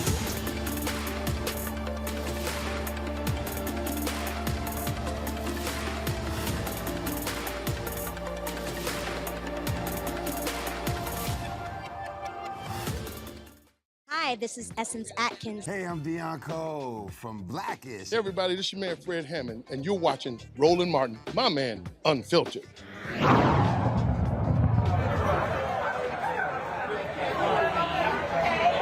All right, folks, welcome back to Atlanta, where the National Coalition of Black Civic Participation has their Southern leadership convening, preparing for, of course, the upcoming elections this year in 2024. One of the places where we're seeing just craziness happen is in Texas. Massive changes to voting. We're seeing literally the Republicans in that state are specifically attacking black people and Democrats in Harris County. Joining us right now is State Representative Jarvis Johnson. Representative Johnson, glad to have you back on the show. I don't think people, if we want to talk about how Republicans are abusing their power, there are 254 counties in Texas.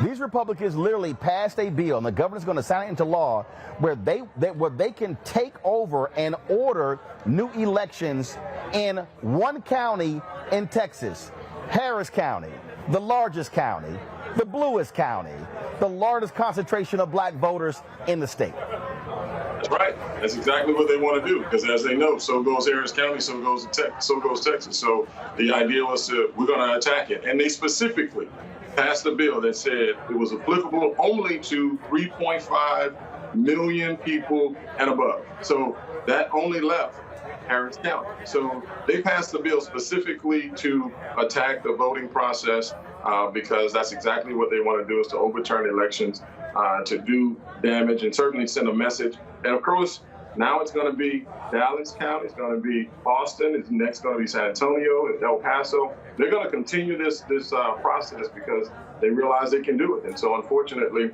they're no longer legislating. They're continuing to move the goalposts each time when they lose elections. Instead of changing their platform, instead of meeting the needs of the people, they just simply change the rules.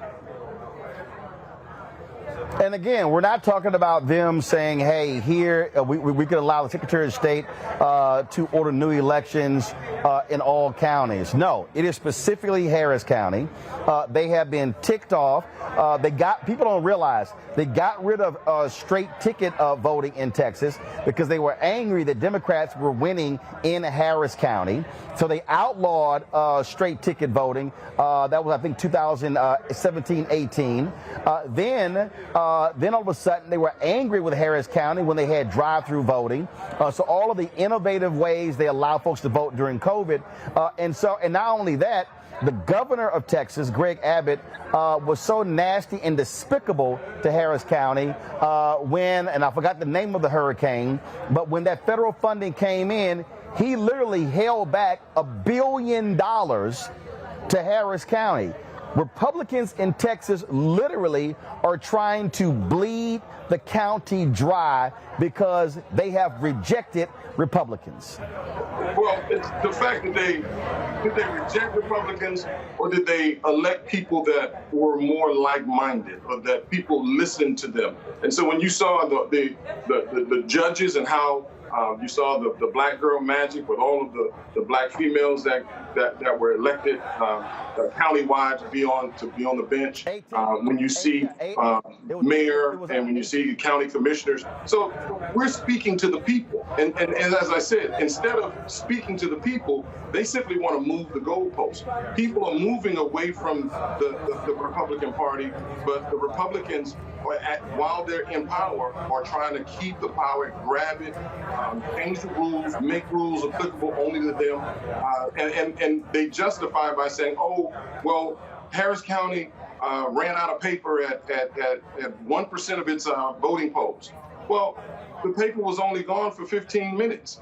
Nobody wanted to change the laws when black people had to stand in line for 6 hours to vote. And when there was a complaint about that, when they took away straight ticket voting because we have so many judges in county positions and and bonds and things like that.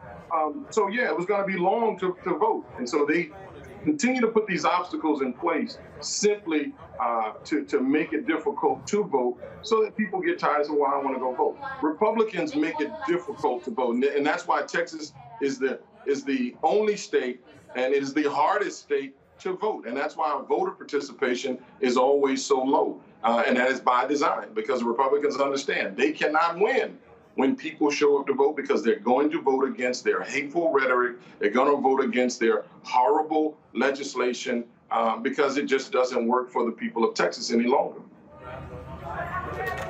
So how do you counter that? Republicans control the House, they control the Senate, they control the governor's mansion, and look, you've got political gerrymandering going on, and so, you know, what is it going to take for Democrats to stop this vicious assault on democracy, this is assault on African Americans in Texas? Well, brother, you are in Atlanta, and you guys are addressing just that. You just in your last segment talked about the need for us to be able to have better messaging so that we can get people to the polls. We're going to have to start being certainly more unapologetic. I'm not going to advocate that we go storm capitals. I'm not going to advocate that we go, you know, defecate on floors in buildings to make a point. But we will have to start standing tall and standing strong. Unfortunately, there aren't enough moderate Republicans that want to make sense. So we're going to at some point have to, I don't want to say pick up arms, brother, but at some point we're going to have to start fighting for our right to vote. We're going to have to start defending our right to vote. And unfortunately, it's not happening. But I truly believe through and continually doing what they are doing by changing the rules and changing the laws and doing the things that they're doing, people are seeing through it and people are making that change. I think we will see a big change in the upcoming election because I think people will, we will have a concerted effort. Texas Legislative Black Caucus will put forth its campaign to make sure that we're reaching all across the state of Texas, because we do understand we have the largest population of Black people in the country right here, and we can make a real substantive change to get rid of this Republican Party that continues to destroy Texas. I'm gonna say this: the one thing, there are two things that Republicans have done this session. For the last 6 months, they have attacked local control, which is Harris County, to try to overturn our elections, and they've expelled 2 of their own members. That tells you that their ineffectiveness. Now, they had to get rid of their own members because their members raped one of their staff, and then you have the Attorney General who was getting impeached for conspiracy and 20 articles of impeachment and a whole long laundry list of things that he has done wrong.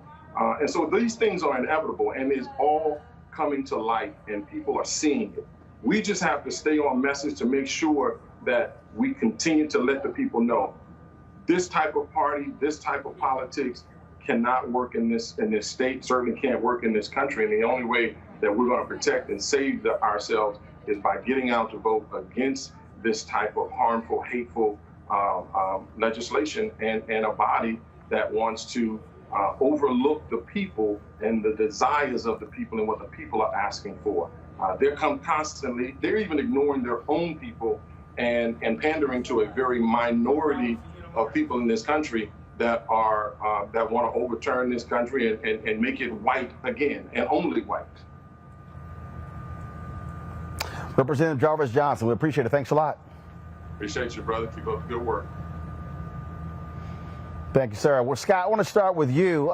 Here's something that really jumps out. In the last election, 2022, even with Beto O'Rourke on the ballot, 75% of Texans under the age of 30 did not vote. If you want to talk about how do you change the fortunes, you got to have a Democratic Party that is coming up with candidates and a message and a turnout machine that's getting those folks out. You can't beat back, these old white conservative Republicans who vote in large numbers if you're not turning out young voters.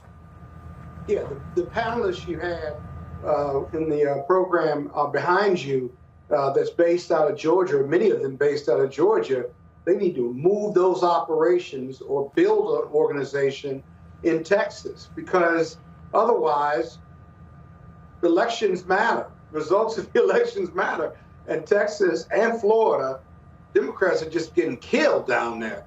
And, you know, there's a sense, I'm a former party chair for DC, when you lose and lose over time, the DNC dries up the money that they're giving you. And then there's this kind of sense of hopelessness that you're kind of just kind of flailing in the wind as an organization, because the Republicans are just kicking your ass, basically. But you see, you can't give up. That's the time to build out the organization, go door to door, and get people to vote. You had a statistic when Andrew Gillum was running in Florida for governor. He could have won, had just something like 10% more black folks voted in Miami-Dade County and Broward County. You used to have a chart up that you used a couple years back. And you could do that in every other jurisdiction, including Texas. I mean, it doesn't take a whole lot.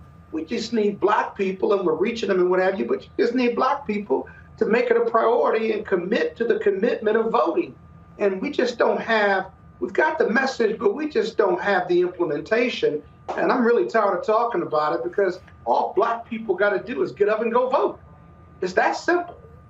Well, but it's not just African Americans, Rebecca. Again, when I say 75%, it wasn't 75% of young black Texans. That was all young voters.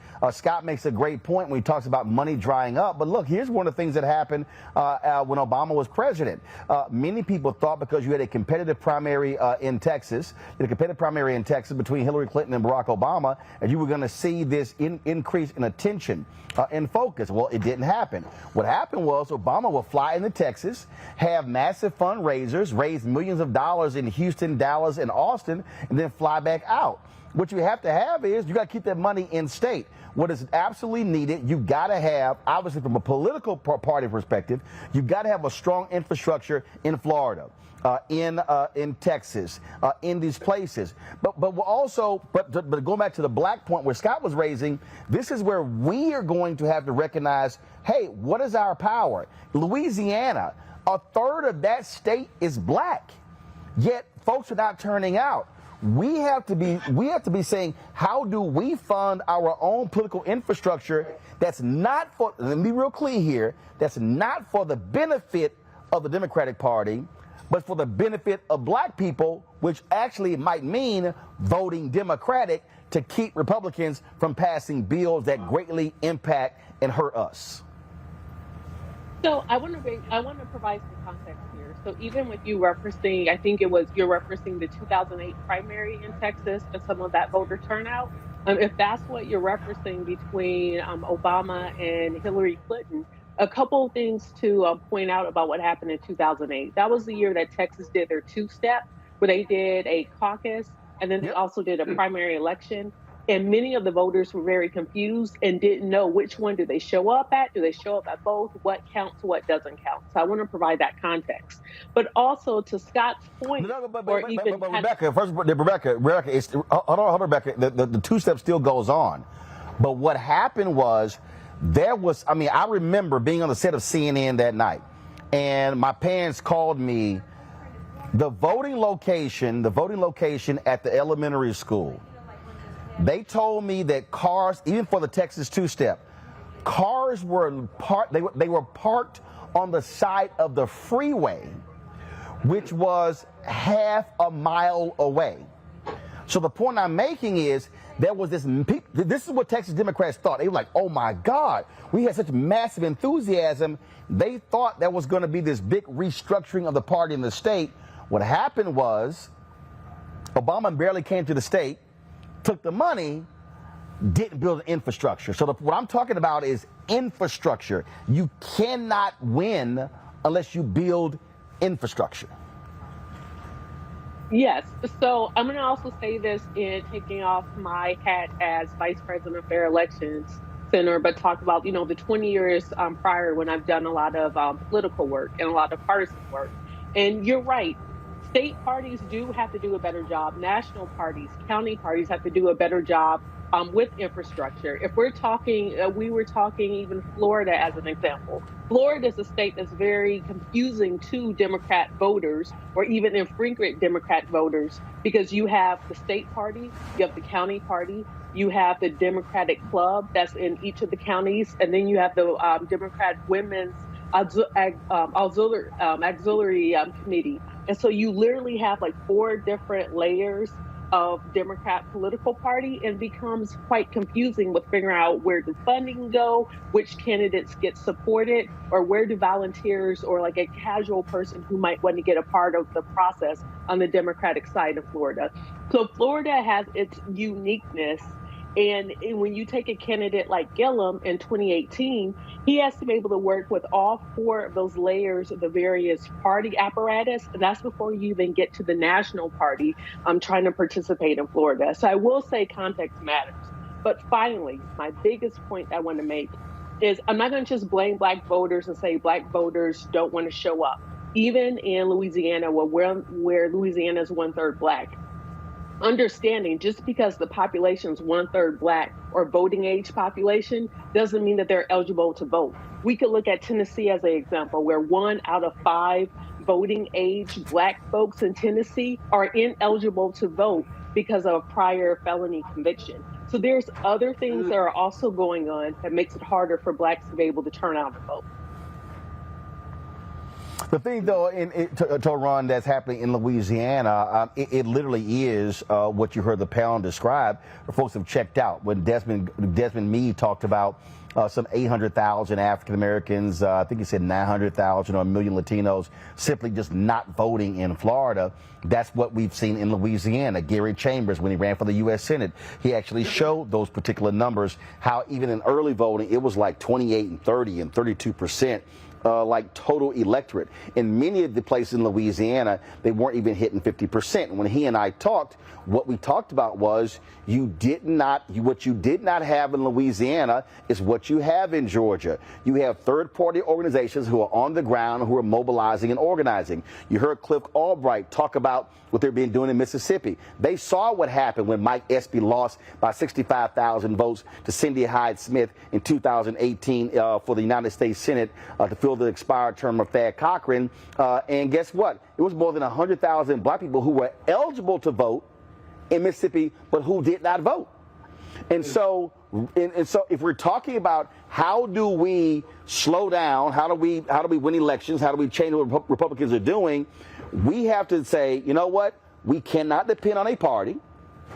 We have to then say, how do we fund our own infrastructure that's for the benefit of us putting the people who we want in political power? And so the opportunities are sitting there. We simply got to do it. You know, first of all, I want to say that the scenario that the honorable gentleman from Texas laid out is horrific. What that sounds like is almost like what happened at the end of Reconstruction when Hayes pulled the federal troops out of the South and the Ku Klux Klan started resurging and started filling in political positions and basically creating militias to either completely disenfranchise Black voters or kill them outright.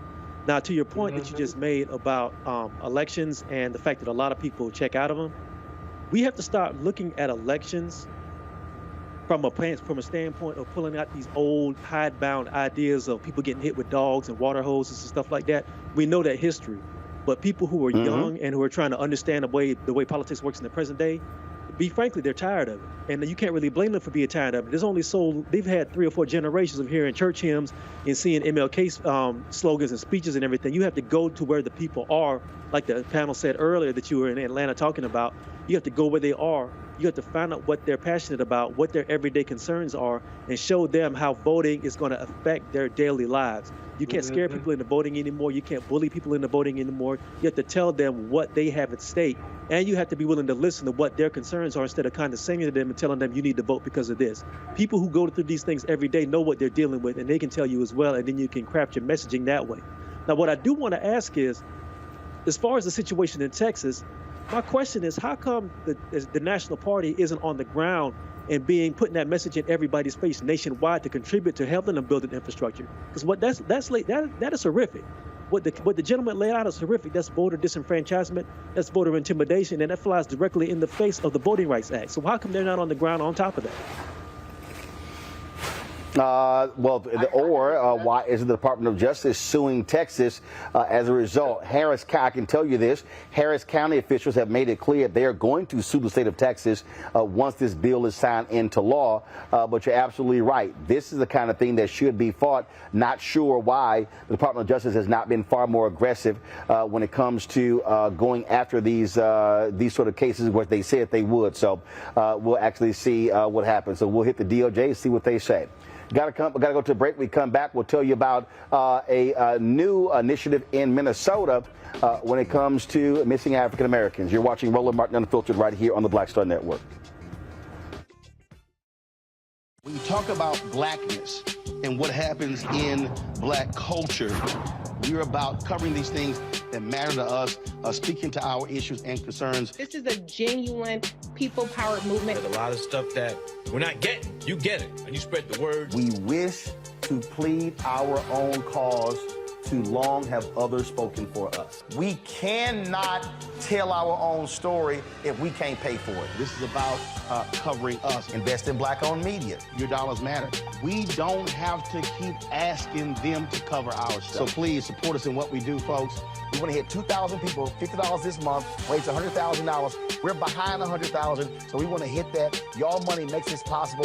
Check some money orders. Go to P.O. Box 57196, Washington, D.C. 20037-0196. The Cash App is $RM Unfiltered. PayPal is R Martin Unfiltered. Venmo is RM Unfiltered. Zelle is Roland at RolandSMartin.com. On the next A Balanced Life with me, Dr. Jackie, how big a role does fear play in your life? Your relationship to it and how to deal with it can be the difference between living a healthy life, a balanced life, or a miserable one. Whenever the power of fear comes along, you need to put yourself in that holding pattern and breathe, examine, find out if there's something that your survival instinct requires you to either fight or take flight. Facing your fears and making them work for you instead of against you. That's all next on A Balanced Life on Black Star Network. It's Kim Whitley. Yo, what's up? This your boy Ice Cube. Hey, yo, Peace World. What's going on? It's the Love King of R&B, Raheem Devon, and you're watching Roland Martin Unfiltered.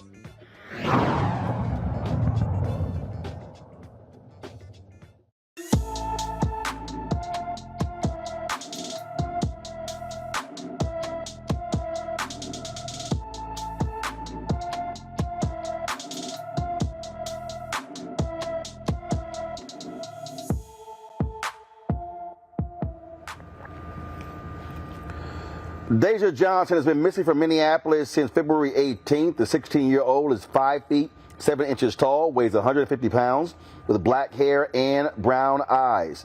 Anyone with information about Deja Johnson is urged to call the Brooklyn Park, Minnesota Police Department at 612-673-3000, 612-673-3000. Folks, speaking of Minnesota, they're launching the nation's first office of missing and murdered African-American women and girls. Joining us right now is State Representative Ruth Richardson to talk about this particular new office. So, Ruth, glad to have you here. How did this come about? You know, this really came about as a result of some really devastating stories. We were hearing from a number of families who had loved ones go missing, and they talked a lot about the fact that they had to conduct their own investigations, and they weren't getting the media attention or the law enforcement support that they needed. And it was really those family stories that set the groundwork for us to start this work in Minnesota. So I'm looking at the stats. So black women and girls make up 7% of the population, but 40% of all domestic violence cases?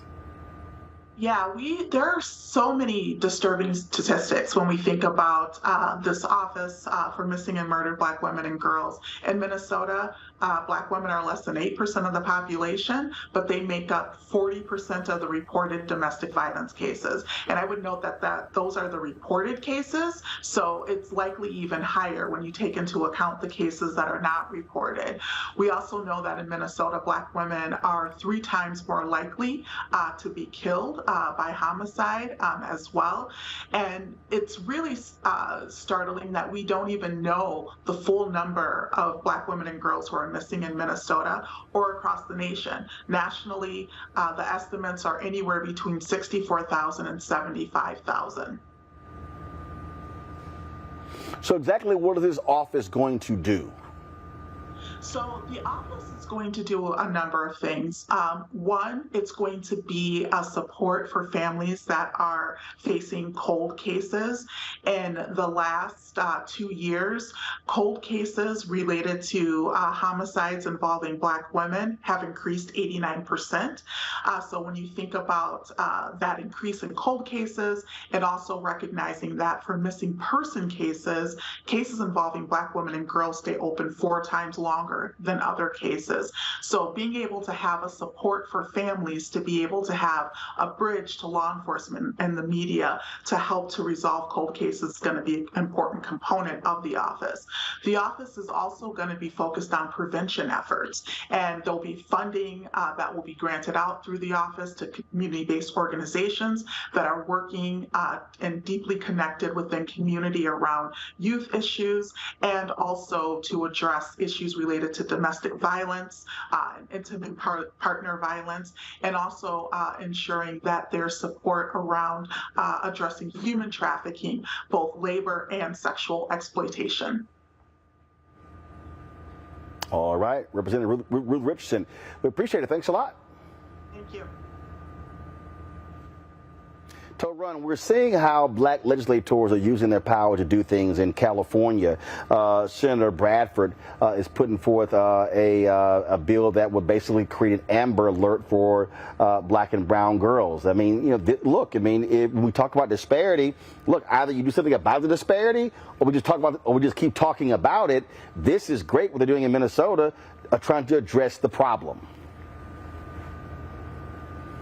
That sister for creating this initiative, but it's really it's almost kind of sad that she even has to create that initiative, because we all know if a little blonde girl goes missing, the whole world is going to know about it. You're going to see updates every 5 minutes on CNN and major media.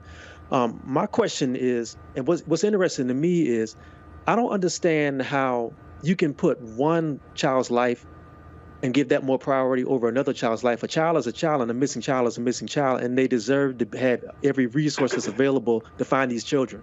But you know, it's sad. It's sad. But I'm glad that she's doing this. I just wish it wasn't necessary. But Rebecca, I mean, it's the reality of being Black in America. It's no different, frankly, when you have to have other initiatives that center us, because, frankly, white supremacy says that Black lives actually don't matter. Yeah, and what's unfortunate is that there are folks within our own Black communities who internalize it, and they view that as well. You know, like hearing the number of 40% of domestic violence in Minnesota is Black. I mean, that was a very disturbing number to hear, and I would have wanted to ask the representative, is it just, I would definitely want to delve more into that to understand the disproportionality behind it. Is it that in the white communities in Minnesota that it goes underreported, or is this a clear statistic that Black? I got questions about that, and so that's a question I would definitely want to learn more about. Hey, Roland. Scott. Again, I think. Yeah, go ahead. No, go right ahead with your question. I can give our panelists some answers. Having been a former sex crimes prosecutor and having worked with major hotel chains against human trafficking, the racism makes this even worse, because half the time in major urban centers or even middle-sized cities, you can't get the police to even take a report if it's a young Black woman or boy. They presume they're prostitutes, or they ran away from home, or whatever goes along with their perception of young Black girls and young Black boys growing up in poor black communities, you can't even get them reported. Every week, every day, you have missing reports of young children. I bet you 80 to 90% of them are black girls on your report on this very show. And so it gets worse in the sense that you can't even get the police to take a report, and the families have to go out and do stuff on their own. And so what's happening in Minnesota, I had a question for the state legislature is, okay, how are you going to work with the police? Because the black families are still going to call the police first. And if they don't take a report down, is there going to be a mechanism for them to talk to this new agency? Or is this just going to be another layer of bureaucracy that makes the problem worse versus making it better? But the racism is the root of these kids not even being acknowledged as missing because of racism. But Scott, my question is, if the statistic that 40% of domestic violence victims in Minnesota are black, that means it is being reported. So my question is, why is that number so high, considering that the black population in Minnesota is much lower? So that's the question that I'm trying to figure out here. Well, they're all probably all kind of socioeconomic and health related issues as to why that number is so high. But we know domestic violence exists all around this country. The question is, what does the government do? What is their social and political and business obligation of the police and state prosecutors and judges to reduce the domestic violence, right? Law enforcement comes in after the crime is being committed. And you heard me say this before, that the paradigm for law enforcement ought to be preventing crime, not solving crime. Once you've committed a crime against me or my family or property, I'm violated, right? To be honest with you, it'd be nice if you caught the people and you prosecuted them, but I'm still violated. I've still lost my child, I've still lost my wife, or I've still been violated in some way. And so a lot of this has to do with how law enforcement not only looks at black people, but how they do their job, which is why this alternative agency is important, but it's got to have some authority in interacting with the police to not only reduce domestic violence, right, but more importantly, identifying young black children who are missing, who may never be found, and yet and still the numbers go up, and we sit there and scratch our head on what's happening. We don't even know the full number of young black girls or black boys that are missing because the police don't keep accurate records of it because they think they're just some Negro children who ran off to get away from their parents or to go sell their bodies. And it's rooted in racism. Indeed. All right, folks, hold tight 1 second. No, Torun, I know you have to go. I surely appreciate you joining us right here on today's show. We come back. Our Tech Talk segment. We talk to the owner of a black travel app. We'll tell you all about it when we come back. Roland Martin Unfiltered on the Black Star Network, broadcasting live from Atlanta. Back in a moment.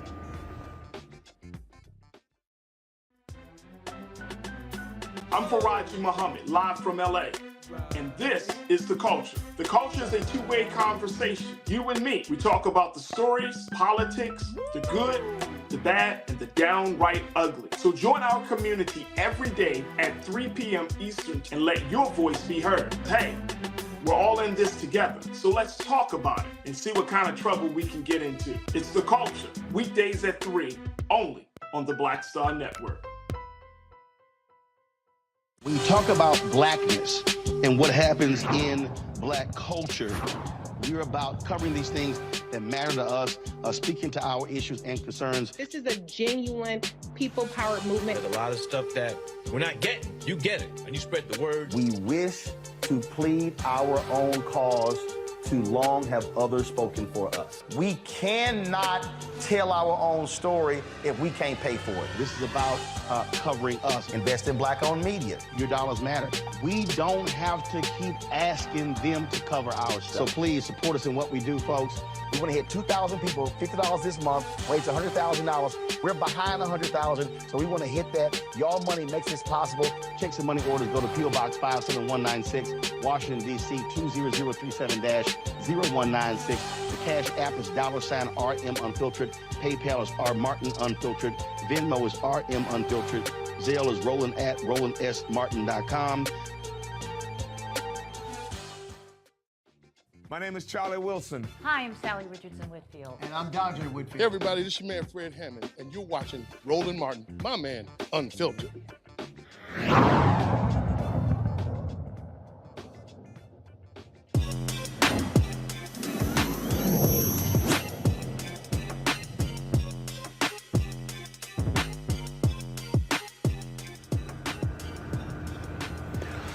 All right, folks, one of the biggest increases of folks traveling are African Americans, and there's a new app called Melanin on the Map.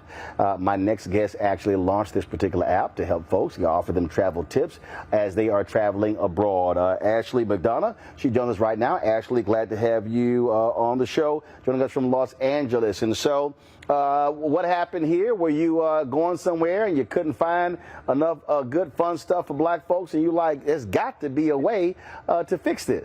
Yes, precisely. That is exactly what happened. You know, I am an avid traveler. I've been traveling my whole life. I'm first generation American. And when I was traveling to these different places, I just felt that we needed more. We needed a platform, a community. And, you know, that's where Melanin on the Map came to play.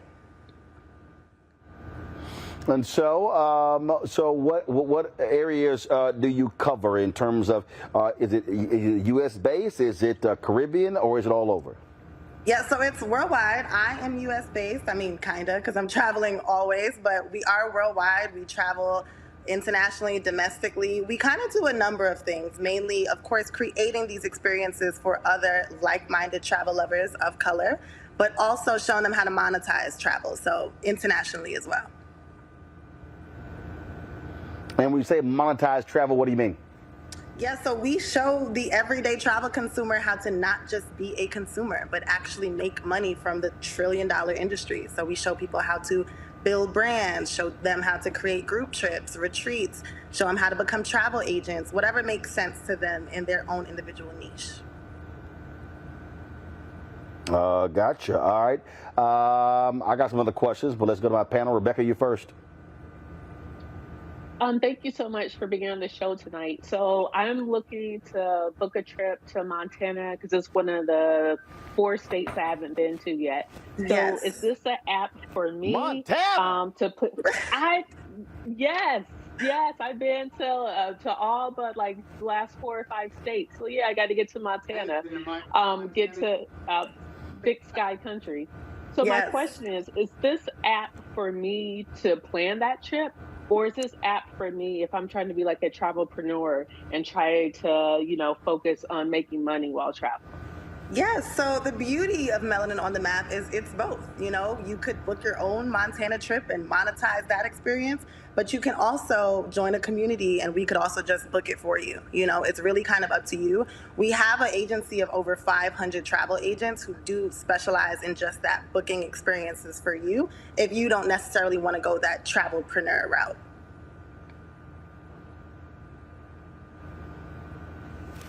All right. Scott. Okay, so I want to plan a golf trip to Curacao, right? Yes. And I want to go to your app. And what, other than going to your app, what's the next thing I do if I have no experience planning the trip, but me and my buddies want to go play golf in some exotic place? Yes. Tell me what I do after calling you or contacting the app. First of all, you need to go get you a golf coach first. But go right ahead and answer this Oh, question. I got golf clubs, brother. I'm a 10 handicap. You just don't know. Don't start, Roland. You've been on good behavior. I want to talk to the guest. I'm sorry. Okay? I want to talk to the guest. I'm Right? so- Ma'am, I want to know about Yes. your app, and I don't want to argue with Roland. What's the next thing I do? Yeah, so the very first thing you do is you know where you're trying to go, you know what you're trying to curate, which is great. You got the hard part out the way. Then we connect you with a certified travel agent. So in your case, you would want to book a trip. So you know where you want to go and you have all the logistics. Now somebody really helps you and walks you through what that experience would look like for you. Do you want excursions? Do you want champagne upon arrival? Do you want an ocean view room? You know, whatever to customize your experience. Roland, let me get one quick one in, just one quick one, right? So if I go to Curacao, or if I go to Turks and Caicos, or even the Bahamas, right? Yes. How do I know what I don't know if I'm choosing a hotel or things to do? I have no frame of reference. And so how do I make sure I have the best travel experience if I don't know anything about other than reading Yelp? Right, right. So that's a common concern for a lot of travelers, especially first-time travelers. So that's why we like to connect with group specialists and actual travel booking specialists at that destination. So, if you've never been to Turks or Curacao or wherever, now we're able to connect you with someone on the grounds. They know exactly where the stores are. They know exactly what your excursion should be. And they kind of walk you through that experience. So you're not really left high and dry, especially if you have no knowledge of that location. Thank you. Well, Scott, that little cute 10 handicap, but son, you see that right there, Scott? You see that right there? That's a real handicap right there. Oh, you just made that up. That's a real handicap. That's such a brag. No. Such a brag. Why are you bragging? You see that top left? Yeah, I see Scott, USGAGHIN. That means it's a certified U.S. Golf Association golf handicap. You. Do you always? No, I'm just letting you know. A Kappa has a 10 handicap and Alpha has a 5.4. That's a damn good handicap for both of us. The average handicap is much higher. Nah. Well, then again, you are a Kappa, so therefore that's a natural handicap. All right. Let me apologize to your guest. It is his show. So, all right. So you have melanin on the map. How many folks have already downloaded your app? We were at 20,000 plus downloads. We have a full community of over 50,000 people. So our full community we talk to every day, that's that community. And then we have actual 500 plus agents who are looking to actually make money on that travel side as well. So we have a little bit of community in all different parts. Mm-hmm. All right, Ashley. Well, congratulations with that meld on the map, folks. Y'all check it out, and we appreciate you coming on the show. Thanks a lot. Thank you for having me. All right, thanks a bunch, folks. That is it for us. Let me thank my guests, my panelists. Well, first of all, I'll thank one of them. I mean, I tolerate Scott, but I'll I'm just, I mean, And I keep coming up. I said I tolerate you, and the only reason I tolerate you because I like your wife. She's wonderful. We pray for her all the time. All the time we pray for her. It's okay, y'all. Scott is like a broke clock. He's nice at least twice a day. So he did hook me up when the Houston Rockets. No, hold up, Scott. I'm about to give you some credit. So when the Houston Rockets came to town, y'all know I don't care about the Washington Wizards, and so I said I would go watch the game. So I was able to use Scott's ticket. So I mean, he's good for something. So I appreciate that, Scott. I didn't even get a thank you. I was about to call your mother because you didn't even send me a thank you. I gave you floor seats, and you didn't even thank me. I'm publicly.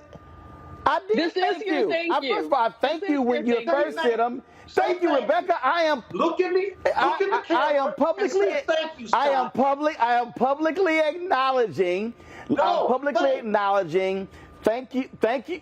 Let me say it again, Erica. Thank you for providing. Even get it out. No, I just